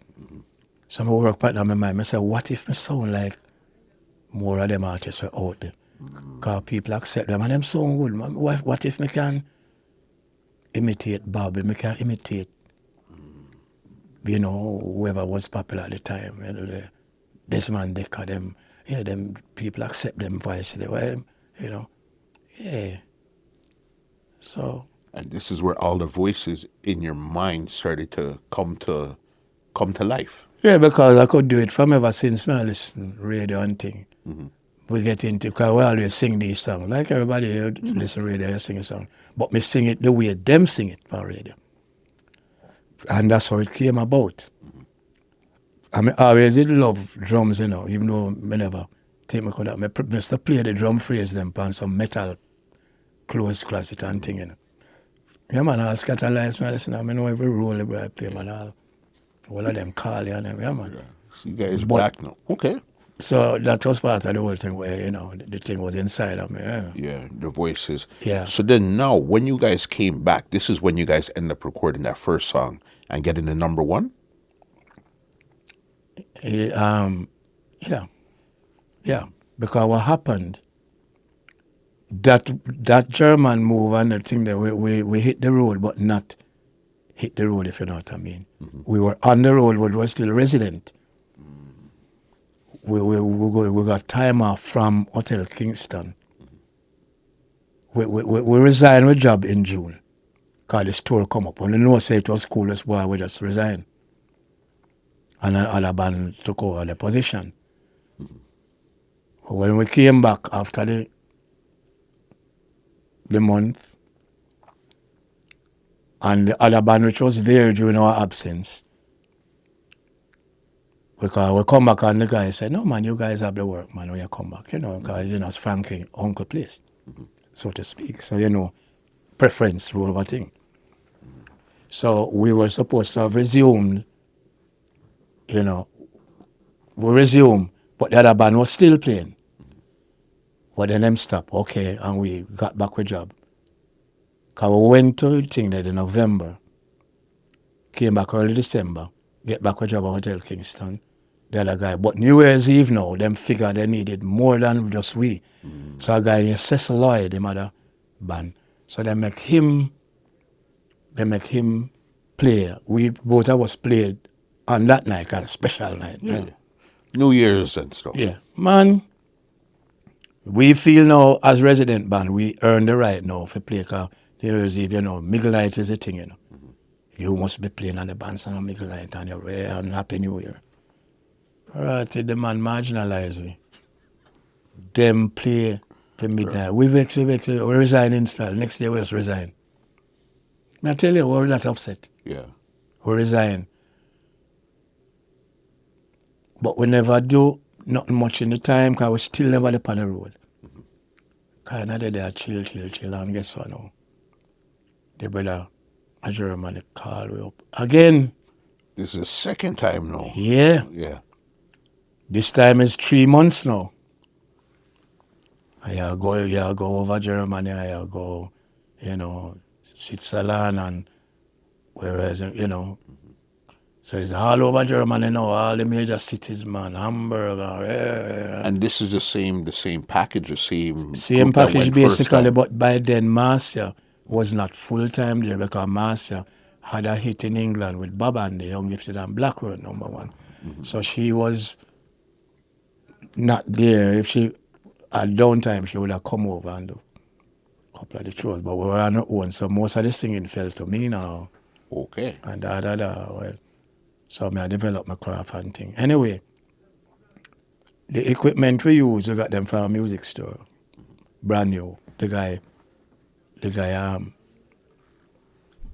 had the money, rented them from the music store. I would say, can we buy these things when we're going back to Jamaica, because we want to have one instrument? And the guy said, sure, can pay every week, can pay. You know. Yeah. Good money too. So out of we pay, I buy my drum set. The man buy him organ, keyboard Conroy buy that. Frankie buy him bass amplifier.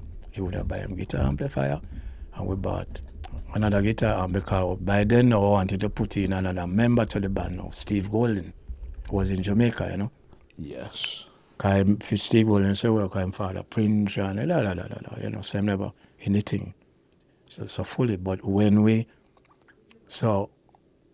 came back to Jamaica from that tour, because we had to go on a Caribbean tour after that now, but that was with the Sing Out group that my brother was with. The Yes, group of the okay. goodness, yeah. So we did that thing. And we went to the Caribbean. I think it's a 1 month thing. We got to like Barbados, Guyana, Trinidad, them territory. So it was about 3 weeks or a month. You know, we form groups over there, same kind of thing I we did here, you know. I did in Jamaica. The Sing Out group, Sing Out Barbados, Sing Out Guyana, Sing Out TNT or Trinidad, you know. So that was that. So we spent our time doing that rather than playing music on the road as a living. When we were going to Germany now, for the second time. Oh yeah, we played back at the hotel, I think we did, yes. Okay, And even you resigned, you came back we again. came back again, because remember the same thing with Frankie Uncle thing, so we tend to get preference. And then when the second tour come up again, now the other thing, we're going to go on the tour, we're gone again, you know. Right, so that was that. And then now we came back now from Europe, second time now. And we said, gentlemen, we're hitting the road. So we put in Steve Golden. So we're Fabulous Five, and then Peter was the singer, then Peter Scarlett. Say, gentlemen, but we have 6, so we know we can't be Fab Five again. Yeah. So, well, Frankie said, no, man, incorporated, man. Fabulous Five INC, incorporated. That means you can put any amount of people on top of that. Yeah. So that's where you go. So we keep the name Fab Five, Fabulous Five Incorporated. That's a full name. But people too much say the Fabulous Five Incorporated. Fab Five. Fab Five. Fab Five Inc. Yeah. You know, done with it. Keep it short. Done with it. So by then the name was established anyway. When did Dabby Dobson get back into the mixer? No, he was in the mix at Hotel Kingston for a brief period, you know. And then when he was out, when we started tour hunting, we called the Europe thing, and he never into that. He never, because he worked normally, you know. He was a salesman and thing. So it was a passing thingy. It's when we hit the road proper now and everything now, that Peter Scarlett now was officially with us as a member of the band. Understand? So Dabby was just a passing thing for a few months, whatever, at Bronco. Okay. Because the Bronco thing wasn't long, you know. If the Bronco wasn't long. No, it all seemed long, but it's not long.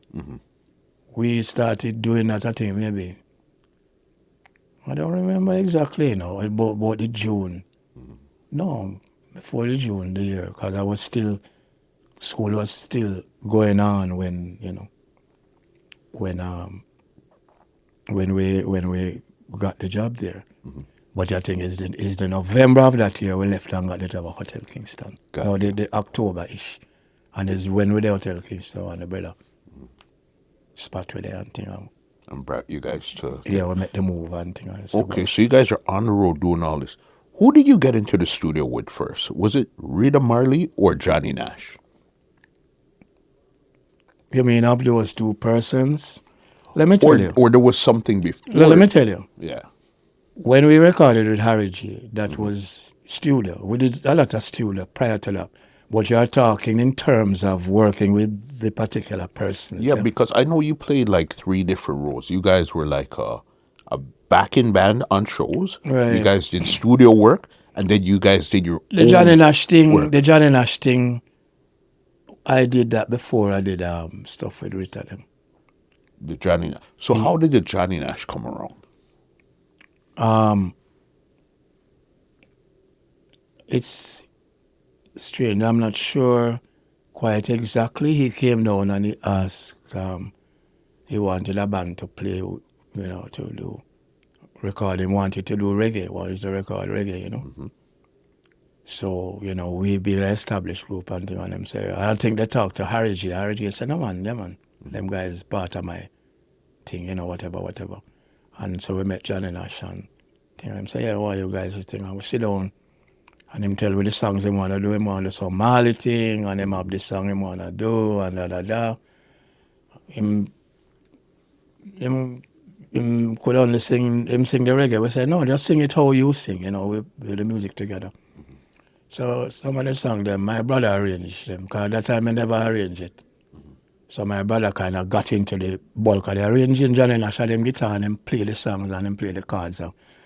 But him never feel reggae properly. Him play the strum the wrong way and all them kind of stuff anyway. So we're up on now Johnny Nash, and when we record the things, Marley pass through the studio and just look in and gone, because, just come through Johnny Nash and record them stuff, So we recorded at Harry G studio. So that was the first thing, but going around to the Rita thing, now a different connection. That I know Rita them from who were playing at Bronco. Rita had a group called the Soulettes. You understand? They were the Soulettes. So they did a show at the Bronco, because when we were at the Bronco Club, certain nights they had outside artists, the Pioneers. One night we had Julie Mott had Gaelets, she performed with us too. Now my people, you play for them, so you get to meet them. So I met Rita and her group then. I just say, yeah man, and thing, go down Trenchtown, go visit, met Steve and them as, little kids, Sharon, all of them, right away Bob live.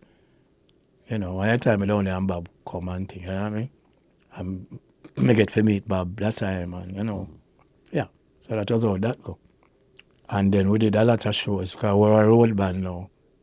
After we left Bronco and go through. So it's an established group with Rita them do road work. So we ended up doing some shows on the road and at different venues, and we start wear, African robe and rare. We actually did some of that before we before we hit the road. Before we hit the road with Rita them. Because we were in the group and Rita them said, no man, show the head wrap and wear robe or everything on, because she was very African oriented, man. And that's how the whole link up came in. And it was further down now that we link up. We last touch for a while, then we link up again when she lived in Bull Bay, And then she said, yeah, recording again, I say, yeah, man, and the studio up some man, Tough Kong, yeah, man.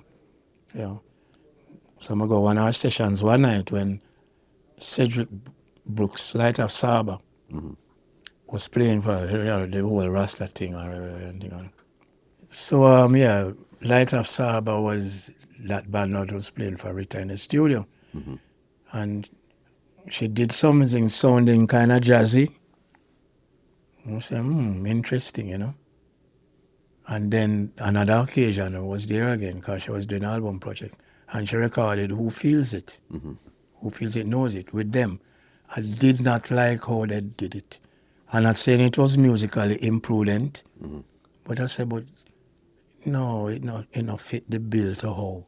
It too, I say, Rita, I know it's your band I play for you and thing, but I want to record over there Who Feels It. I don't like how it sounds.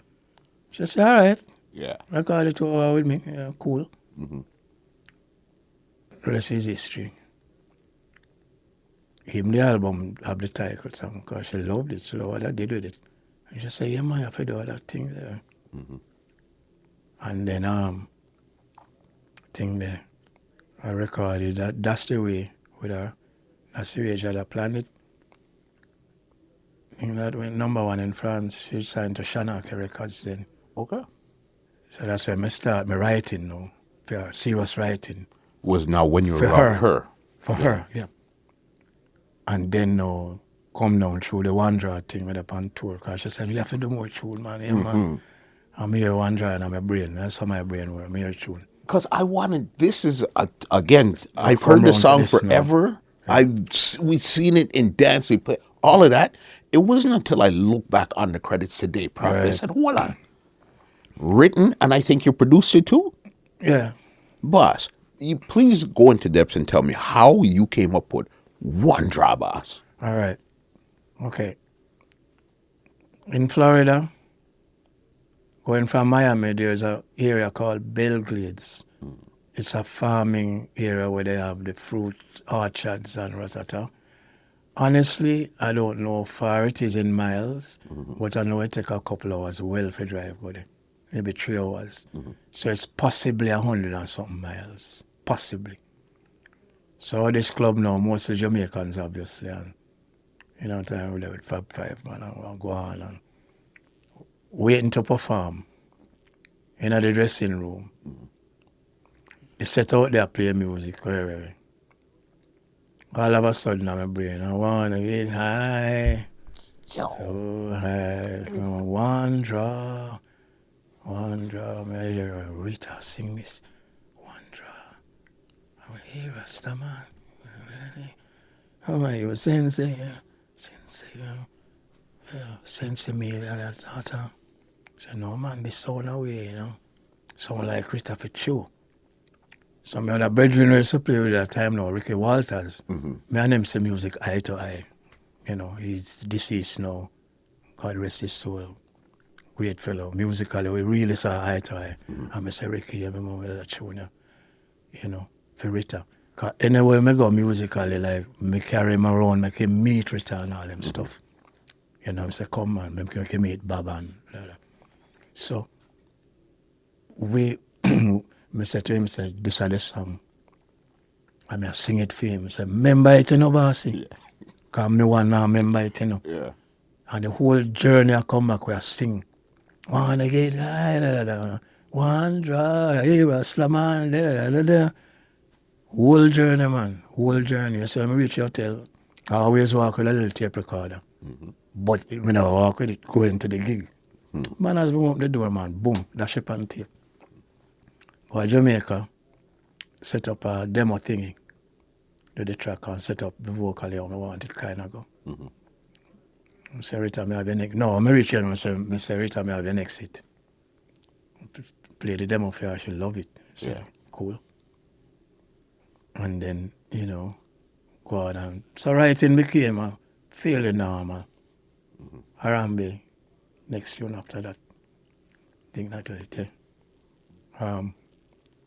Lovindeer, and I'm tune, right, you know. Boss, it's just again the levels of what you've done writing wise is crazy. I might skip around, but you're gonna fill me in the blanks.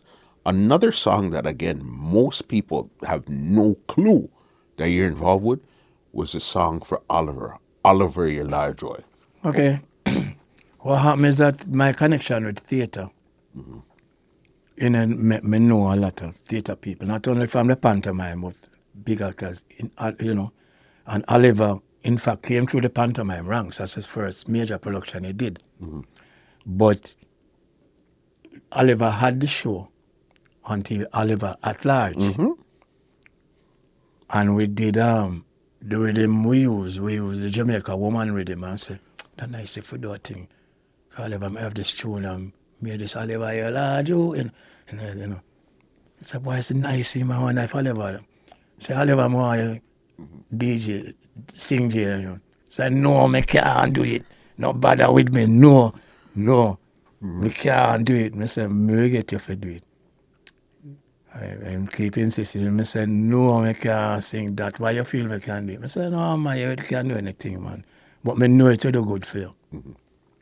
Man, come and drive in the studio and thing and record a one tune there. All the switchboard them for the radio station tie up with the whole day them that request the song.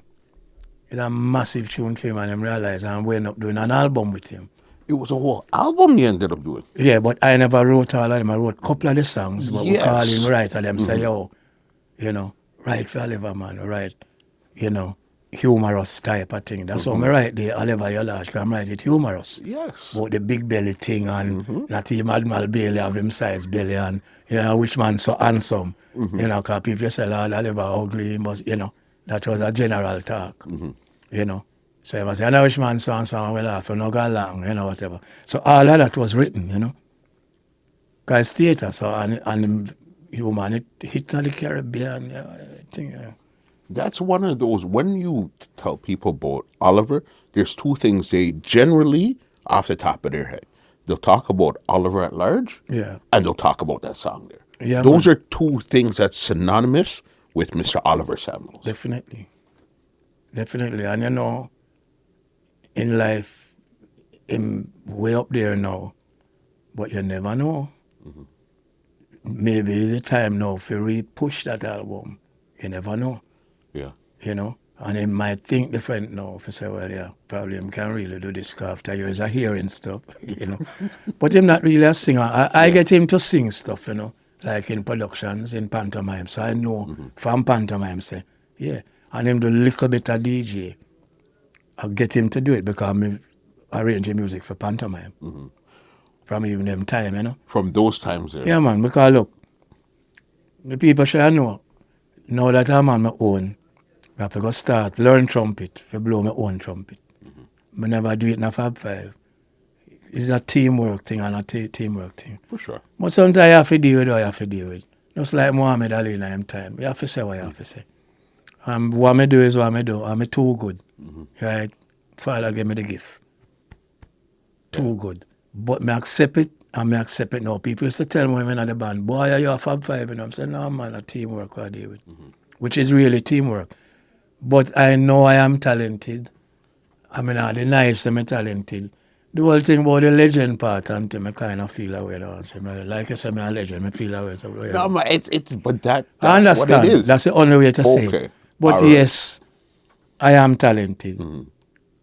I am a very rare commodity because very few people in the world can multi-voice like I can. Have these several voices and can sing across genres. So yeah, I admit it, I acknowledge it, I accept it. So people, yes, the genius is in the house, Grub Cooper. Wear a zillion cap, yeah, big and bad and rare. You were saying even the thing there. How did you get involved with the theater lane now? Because I know you even did work with Miss Okay. Lou and all of that there. All right, I could deal with this then. As a young youth, this gentleman named Louis Marriott. He was a playwright in Jamaica. And that's Frankie's cousin again. But being around the music thing and him say, come on, him have some musical things he want to do. So him, the logical him will check me. So him have songs and thing inside it and rare. So all right, we go in and we do those things first up. And we do them and them other series, couple of years. So this gentleman named Michael Record and his wife Verena, they wrote a pantomime called The Honorable All-Purpose and the Dancing Princesses. Now, it was kind of a send-up in a way of Cinderella, pantomime is We're singing satirical, and dancing. and thing, But, so they wrote that, and they realized that I'd done a couple musical things with Louis Marriott. So they came there and say, we are doing this pantomime and we want you to do the music. We said, me? The music for pantomime? I don't know about pantomime. Yes, but you have written a couple of things for Louis Marriott and it's okay. I said, but pantomime, a different kind of thing. I don't know if you do that. You have orchestra, if you arrange music. I don't know them kind of thing for theater and the songwriting. No, man, we will help you. That was their response. So them write the words of the song them and thing, and them explain things, so you have to make certain things in it that allow space for movement on the stage or for dance parts. So I say, oh, so you go for you, okay. So she come round me and she go through the script with me and thing on. Cause each scene, the song them have advanced, So I say, oh, so the pantomime go. So then I take it on and say, well, So I hear this as a melody. So I hear the arrangement. So I call up the guy who can score music. I say, come, you're playing at the pantomime band with me. I not play, but I arrange it thing. Come write out this, write out that. I go teach a class every song in there. This is how I want them go. Yeah. You understand? That year, when I did the first pantomime, it was 78, I think. 78. Yeah, I got, in that year, I got Musician of the Year through Sonny Bradshaw. I'm right, I think me a music man used to come at the Star. So I got Musician of the Year for that kind of thing. And probably the theatre thing. And everybody, I've never gotten one bad review in writing music for theatre. Whereas when we pantomime write out, they might say, the script was very ordinary this year, or it might very, them always say the music was good. Great. Some of them miss them way there, and that's a feather that might cap, because enough pantomime there in a star. Listen, I know you've been doing it over Maybe 40 25, years. 30 of them almost, because me do. So much. Yeah, man, everybody else combine out the pantomime like me. They don't do as much as, combine the whole of them, all of them put together. Music that is. So it's a blessing that I get through that and me not get a bad write-up Yeah. for theatre music, So I give thanks for many things. And really and truly, on a serious note, all credit to the Father, not me. 100%. Not Yeah. me. So I only said that for optics and things. So, greatest, Yeah. No, about but the history is a history is a history. Yeah, the history is the history and I can't change it. Yeah. And the facts are facts, that's the way it is. I do what I do and success come of it, that's great. I don't think I am better than anybody in terms of a human being. I don't consider myself a superstar. I don't get this yet. I'm not like some of them little people when them write up. Them have two little dance all through the Jamaica. Reggae superstar. They say, no, I'm not talk them way there. I'm not a superstar. I'm a competent act. And I know that there's more hit music in me to do. And a lot more things I've taken on this venture. Life Spear. Yeah. You have the Grub Cooper experience, different thing, right? And I hope in my life spirit, my mother died on the 12th of this month at 104. So when I grow up, if I go to my 100, I'm cool. Good. And our brain was intact, so my one stay intact, my good. No, man, Me your memory is I still crazy. can't write me thing, Yeah. man. Say, well, yeah, back in the day, but I still can write, I write in this song for I wrote this song for Clayton Cole, man, when I was quite up there in years, man. But, if you were around now, it was a good song for him, kind of thing. You know what I'm saying? Definitely, because even a lot of people don't know that you even did a lot of work in the gospel world also. Yeah, man, Grace Thrillers, man. Okay, so talk to me, because again, I know we're just trying to, because we can't I understand, cover we can't everything. cover I just everything. want to piece, so we could have a good understanding of what you've done. Well, the Grace Thrillers thing is similar story. Noel Willis, who is the founder, he knew me, him say Fab Five and thing, and Sidney Tharp, the keyboard player for Fab Five, used to be around him doing studio work and thing, with Noel, One time when him come bass, Noel say, we're doing a Christmas song, produce it for us. All right. So them the two tune. By then, me do my little Christmas thing, because that's another story. Change up the whole of the concept of Jamaican Christmas with the music and rare. Anyway, me do the two thing on Noel. Like when me do him say, you think you can do a regular album with we come produce and thing? I say, yeah, but me have to hear how the group sound in terms of, no, me just want to know whatever talent is there. Me work with that. That's a group that they do the Christmas thing with them, man. Me work with them. But me don't want to hear none of the music before. Me have a different headspace. Me don't want to hear one of them before at all. And come and say, well, him have this song. What is it again? I think it's He's Alive, one of them. I say, He's Alive. Oh, I say, go. What's a boom? Shot. Right? Then me start say, I can write a couple things for them to call them. Say, I can do the soca thing, you know. I say, yeah, man, them will do any kind of music. Say, all right, write this thing off, you know. So I go, so boom, right, raise your hand, you know. So, right, raise your hand now. I'm going to give it to him and thing when them perform it on the road. Churches where them go, as some churches, boy, too. You know, I purposely keep the tempo slow, you know, because I don't want the Christian them gyrate. Go man level and the brother say, and pastor say, me want them come say, but you have this song now that, you know, we really can't perform that on the concert, you know, because it's not really, you know, West Thrillers and it's not really. I say, all right.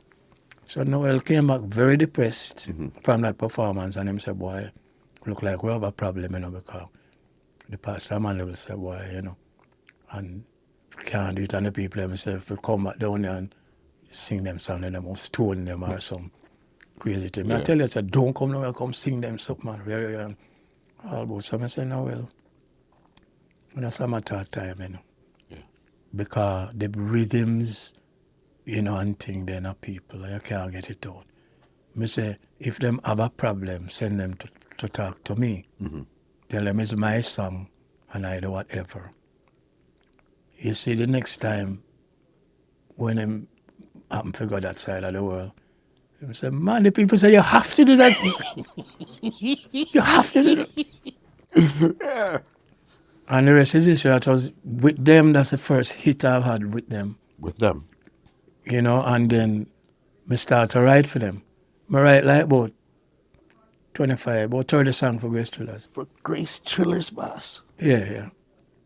About 30 songs. One when he saw my need, I write it. I write all the soca them. Raise your hand, amen. All them stuff, man. Yeah. And I arrange all them things. Me single-handedly put them music together. Can't even walk, all the pretty intro and me, man. All them arrangement, them vocal arrangement, everything here them do, everything them set up on me. Because them trust me totally. Noel trust me totally. And it's good when people trust that kind of way. So, with the water, 14 albums with them probably. You know, and that is my way of giving back. With my talent, you understand? Yeah. Me give back the way they. And then, you know, the working with Bob now was another buck up. Because, you know, I'm doing album, I'm doing coming in from the cool album, the song. I'm coming at the studio the night. From the pastor, probably Rita was up there. Rita was up there. But sometimes, you know, we just come hang around. Bob said, yeah, man, I'm glad I see you, know, because Rita them at the studio. That's I3. And him say, well, do that tune, man, but Tyrone never hear what me hear in my head for the thing. But Bob always knows, so I know him style and him thing. Him say, yeah, do a thing now. I say, all right, Bob. Walk in the studio, see I3. I say, Bob said I must come. Do a thing with you now. But before I walk in the studio, I listen to the song twice. Twice, I listen to it. And I say, all right. I hear the natural thing in my head. So if I'm listening, I hear the response. Come in.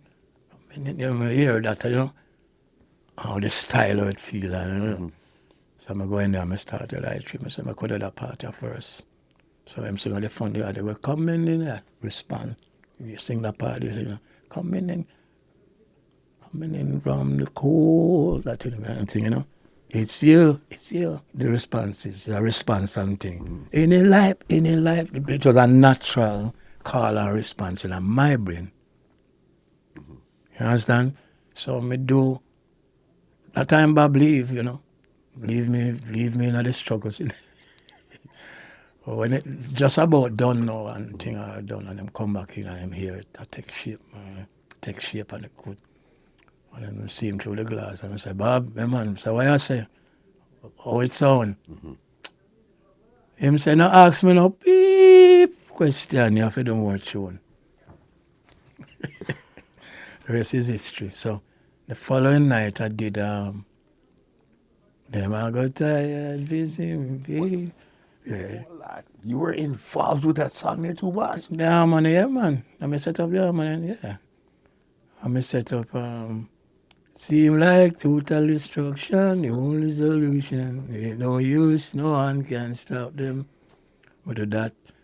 And outside of the album thing, after Bob passed, I did the vocal upon the Iron Lion I Zion. knew as soon as you said all of this, I knew you were going to say it. And the funny thing with it, just last week, I was telling my wife about that song. I remember it was years after he had passed that they put out that song. That song probably came out like Hold 15 it, man. years Yeah, after man. he Yeah, died. man. Me and Sly down bar, man. Sly call me. I say, me know you're there on the thing, man. Come deal with the backup on this with I3. Well, I3 always insist. Once them a do anything on a recording, me them call. Them have show them a do. When like Patella Bell and Gladys Knight on a show in Jamaica together, rehearse I3 for 3 weeks. How tough can them say them don't want to come up short on a show like that. I'm rehearse them, and from me pass them say, no cool. Them know them are cool, you know what I mean? Boss, your history is wild. Another person I seen you working with, this was when you had your record label, stage records, stage video, and stage. It was 3 things you had for stage: stage video, stage records, and stage studio. Yeah, recording studio. Yeah. Working with Lovindeer. Lovindeer, all right, is a very good writer. Not as broad-based as I am, certainly not melody-wise. Words-wise, him my words just don't dog. But melody, because him not as musically inclined, like him not play instrument, that kind of limits you what you would do in terms of your melodies. Well, lyrically, him have it, man. Working with him kind of, him know what him want to some extent, so a lot of the thing them him arrange them, but certain little details, I may go through that and set up him backing vocals or little things, he never call upon him for do, So it's on and off, But him alright, and him can be fun to work with, because some thing them have humor, you understand? Him kind of little stubborn at times, so me and him not get on where that is concerned, because, if you're not a musician, you might be a singer, but if you're not a musician, anybody who, I'm going to say this openly without fear or favor, anybody who below me musically, don't talk to me in terms of what me do or what me can't do. No, don't tell me, because I can do, you can't. So you don't judge me with that. You may not like something, but you cannot instruct me. You follow me, Drift? Right. Because you don't have to like what I do, People believe me. You all don't have to like what I do. I love if you love what I do, but you don't have to. That's what pop music is all about. Choices people have, And I appreciate the fact of the fans that them love my work. And that's beautiful, But it is not because me do it, people have to love it. No, it don't work like that. And I have to accept that. Some people who have them like a 1 tune, 2 tunes, say, oh, them are the greatest, and people have to love them things, And the man them run them, boss, are you do it, are you, it have to good, are you, have to good, nothing. I judge myself very harshly. I'm my harshest critic. Me, I'm my harshest critic. You have to be. Yeah. To sometimes repeat a line, if I bounce him, I add back the line. So when you're editing it clean. Listen, you know your craft. You understand. Yeah, man. So I'm saying, so him all right. Yeah. Him all right. I'm working, me write One Man Woman for Jem Myers. Frankie said to me, say, yo, want a tune for Jem now, a good hit record. But the rhythm must feel like something where. Because, Jem versatile and she sing all kind of styles. Out of reggae, reggae and thing. When I say, I want a thing that feel reggae type. But now one of them rhythm where they there, but a time and rare. And me pick the rhythm off. You don't care for me at all. Me just pick that rhythm there. Say, I'll go to them for pick. Yeah. And me come up and me think about how me know Jem and thing. I made it in a made, I'm a one-man girl, So I just write it typically how, It had worked for her. She changed one little line I had. Because usually if I write for somebody, I say, look, anything you don't like, where you're not comfortable with, let me change it. Because ultimately, you going to sing it and you're feeling, you must always be able to roll your head high and say, yeah, that could, wow, anytime a partner a song come and you cringe, I hate the line, yes, You feel it in your soul. I just Right. don't like Yeah, this part yeah, here. I don't want that. I don't want that at all. You know what I mean? Listen, your repertoire, crazy. The songs that you have out as Fab Five crazy. 'Cause I know you guys had like 28 or 30 albums. Right. You understand? Yeah. Did all this great stuff. To me, I'm saying, okay, you've been with this band for 52 years, boss. What would make you decide that after 52 years, I think now is a time to leave? Because remember, it's not like you guys didn't hit milestones, crazy albums and all, but I can't, it's like being married Let me see to a what. woman for 52 years. And then I And leave then her. all of a sudden, oh, you know what? I want to leave now. Put it this way. You're treading on a tightrope because to compare an emotional response like a marriage, it's not, it don't quite cut it, right? Yeah. Because love in and of itself isn't limited. Neither is maturity. We may end up even after so long not being on the same page in life. So I would say to people who want to leave their marriages after 30, 40 years, go right ahead and do it. Once you're on a different page, there's no sense in being unhappy around a situation. Man or woman, if your wife want to go, go because it's life. Don't make the vow about, till death us do part in sickness and don't do that. Because people, it can't work out. We are human and we can't do that. If you're happy and cozy with your thing, stick with it. But if you gotta go, don't say, well, after 52 years, I mean, what can I do? No. Let me tell you, when you're a creative person, you never stop creating. And also, there are other sides to you that you want to express. But when you're in an organization, sometimes you have to limit what you can express, what you can say or will say in the public sphere because you represent an organization. What's on brand or off brand for? Yeah. So the 50-year thing is 50 years, but there are other horizons to conquer. I always challenge myself, and I have music now since I leave the band. I've been once a month I put out a tune. One tune a month, pretty Once much. a month. Yep. Well, the Grub Cooper, the police, me can write one song a day. A simple thing that for me. Me can write all the dirty song them, Yeah. The dirtiest of the dirty. Me can dirty like the dirty one them out there and thing. Right? Me can come out and go sit down in the car and clean, get thing.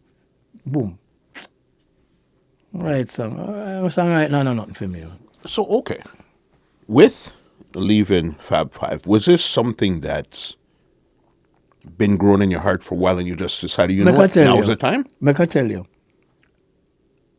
I realized that there needed to have been some changes in personnel because you have change in personnel from time to time. But now there are some little issues where come up with the performance level. My standards are very, very high. And for whatever reason, you lose that sense of pushing the thing to where it ought to be. And to be honest, I don't believe I was appreciated fully in the way that I ought to have been. After 52 years, and people take things for granted, yeah? Understandable. Right? And I know how talented an individual I am. And so I think, to some extent, I was stagnating a bit.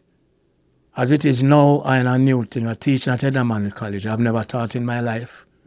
I'm teaching at Edamani College now. The top thing in Jamaica, we're teaching music thing. And I'm teaching music. I teach in execution. Because the people are properly trained, them extremely well trained. So them know them music thing, them can play it, and them sleep almost. They're really good. But to come on the road and to create hits and to create the sound, the commercial sound, and think this is where I come in. And historically deal with things. And I do a course with one group in songwriting. I'm qualified to do these things by virtue of my time on the road and my track record. So in a situation, I'm not Professor Cooper. I am, I don't remember what my name is. Then get a name. It's a artist. It's an artist class 1. It's like it's a practicing artist, whatever class 1. It's not practicing though. It could be performing. What is a name? They just come up with a thing that an accreditation. Yeah. Because usually people that go there have degrees and think Ibo Cooper, God rest his soul, was there before me. We're related probably somewhere on the line. But you somewhere, took the yeah. question right I know, out of my mouth. I don't know that we're related. No, I'm related to Kingsley Cooper Okay. and Caroline Cooper. Them. Yeah. But my family big enough, but I don't know the link with Ibo at all. It's possible though. Anything possible. So, Is there... But I am related to Berry Salmon. That you asked me that too, probably. Cousins, straight. Right? Berries? Yeah, man. Yeah, man. It runs... This is something that runs in your blood, in your family, in I the suppose, air. I suppose some might run that way. Yeah. Me and them did a tune, with Fab Five. A tune name, You Can't Done It. You can't done it. Me write it and him produce me and me produce him. But it's a bad tune. It never went anywhere. I don't understand why. People in Radio Land and must play me tune them, man. I make it go big. Yeah. Is there a chance that we would see a reunion with you and Fab Five? No. You reach to certain levels and, you close at a book and you open a new one. Because there are things I want to self-actualize in. And because Fab Five extremely busy and all of that kind of thing, sometimes that take away from what I could make time to achieve. Because it's important that it coming like you have a car that you really, really love and you have it a long time and it Mr. Faithful and it railway and da. But you want to move on to another car. Or, you have a particular house, but you want to go for a different kind of a situation. So like I do the teaching thing, and I want to be out there to do the music more now in the way that I personally want to do it. Because when you're in a band, in a sense, you give and take too, Because sometimes other people want to record, they want to express themselves. The option to express yourself was always there, But it's now the focus is on me. For 52 years, the focus has been on Fab Five. The centerpiece of Fab Five was Grub Cooper. So now the focal point will shift to Grub Cooper, the centerpiece of me. Make sense? 100%. Logical? Okay. Yeah. I am carving out my history differently to what was there in Fab Five. Lionel Richie do it coming out of Commodores. I'm doing it too. Whether or not I succeed is a matter of way. That's the way I planned it, yeah. But you're willing to take that chance. But of course, I'm at a good place. I'm fine, man. Fantastic right now. Yeah. And it's not that great a chance when you check it. I back myself so much that I feel somewhere down the line, I'll get more hit, man. Yeah. And I am in control of when I tour, who I play for, when I don't. In Fab Five, sometimes, I don't control of that because... But that's what it seems like. You wanted more control over you as a person, as your career, as everything. You wanted back this control now. That's right. That's correct. So that is good. So, when in Fab Five, you might get a show and you say, oh my God, it's that artist, that joke and certain thing, one pile up over time and then, you get into all kind of thing. Now I choose. You know what I don't say, no, I'm not going to so. No, I'm tie up, I have a contract. No, I have a break for 2 months.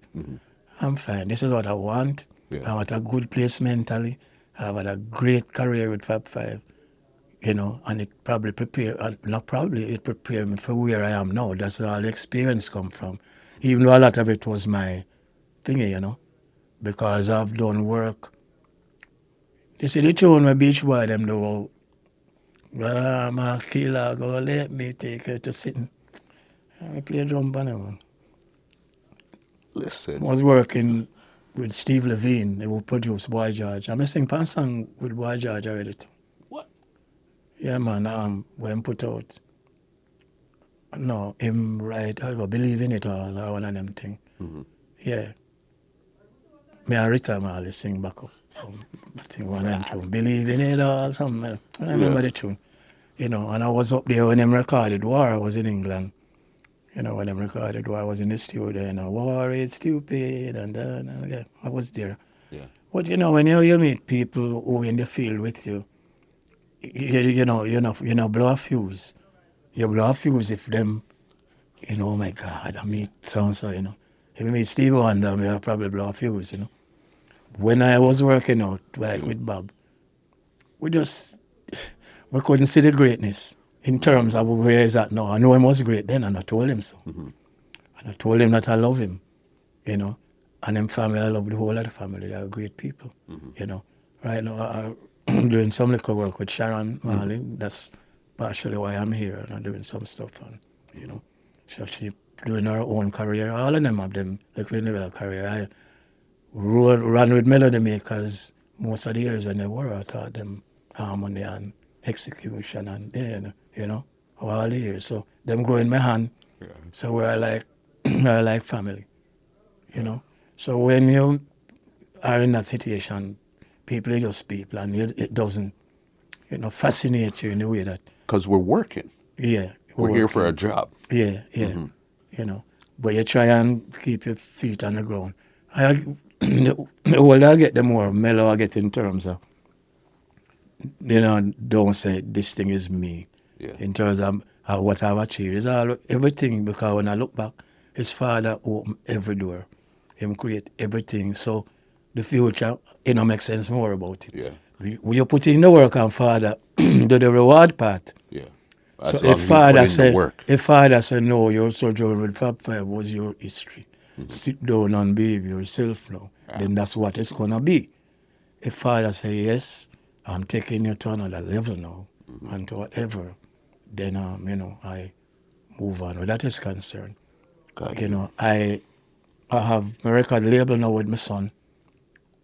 You know, him play drum too, but that's not his main thing. Yeah. You know, my one son, Chris.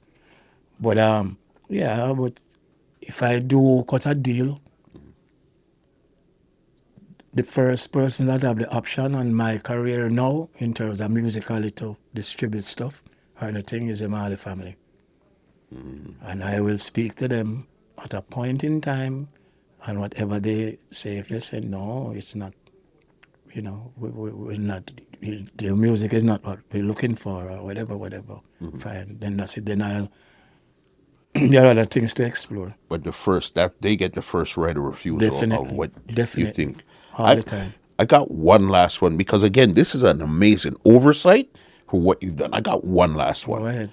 You've done all this great stuff, the writing for other people, playing on other people, harmonizing all the business. When did you learn the music business, so you could say, okay, I could secure my future? Because what I'm thinking, like, okay, you did so much time with Fab Five, but I think you might have a cushion now where you could experiment a lot more because of all that you put in. So then, you know, financially, I'm okay, so I could continue to experiment and see what's out there for me. Put it another way. People like me, I am blessed with great talent. I am not blessed with wealth yet. And that's the whole thing. So those of you listening, I'm not blessed with great wealth or nothing like that yet. So when I hit the road, please call me for your private parties and your weddings. And incidentally, I do specials for people. You know, if your anniversary, if it's a divorce, you're leaving a company, you're retiring, it's a graduation, I do that kind of stuff. for a fee, of course, but that's another option, and it becomes your personal property. You'll be the only person in the world that has that song out, or whatever, and I endorse your work. At the end of whatever I say, endorsed by Grub Cooper, me that. You follow my drift? Yeah, so I have that also. And I've written a musical and I'm going to stage it in theatre. Yeah. You know, use some good line-up people and people be able to sing on it. Good topic. And I know I can do it because I've been around theatre so long. If I couldn't do it, I'd be very workless. So I know I can do it. So I'm doing that. I'm doing stuff. So I'm putting in the work, and whatever the Father wants, Whatever it may so. be. It will be so. Yeah. You know? And I give thanks. I've had a great life. Oh, by the way, I'm doing a little plug for a thing. Part of my life story is in a book by Desmond Allen. The book is called Desmond Allen's Greatest Hits. So part of my life story is in there, along with Babsy Grange life story, Portia Simpson life story, Gordon Booth Stewart life story, Patrick Lafayette life story, Taylor Lynn life story, I think, yeah. But it's the Island Grill people. So I'm in good company. So he interviewed us years ago and then put out all these articles in one book. You know, so those who probably don't remember, that book is available. I think Amazon are one of them. But it's out there. They'll find the name of the book. Desmond Allen's Greatest Hits. Definitely. So they'll Google it and they'll find. Right. They'll find. You understand? Are you on social media or anything? If they wanted to book you, get in contact with you, how do they find you to get My in email contact? address is grubcooper123@gmail.com. Call now, grubcooper123@gmail.com. Right? So that's it. And I have a presence on one of them, I have a Facebook, one of them. But my son deal with all them little things. They have on different platforms. Yeah. If you look up Grub Chris Records and stuff, you will find that. And I put out material, it's all there in Grub Chris Records. So my son doing that part of it, you know what I'm saying? So I keep it in the family, it's cool, you know, for the time being. But Mr. Cooper, yeah, man. thank you so much. No problem, For sitting boss. down. You see these hands here and this mind here that Yeah. came up with these amazing things? Thank you so much. Yeah, man, it's all good. You understand? Sir Cloverly, my brother, thank you so much, Sir Clayton. You understand, for making this happen. It was a one. I got a DM. I was at a show, working.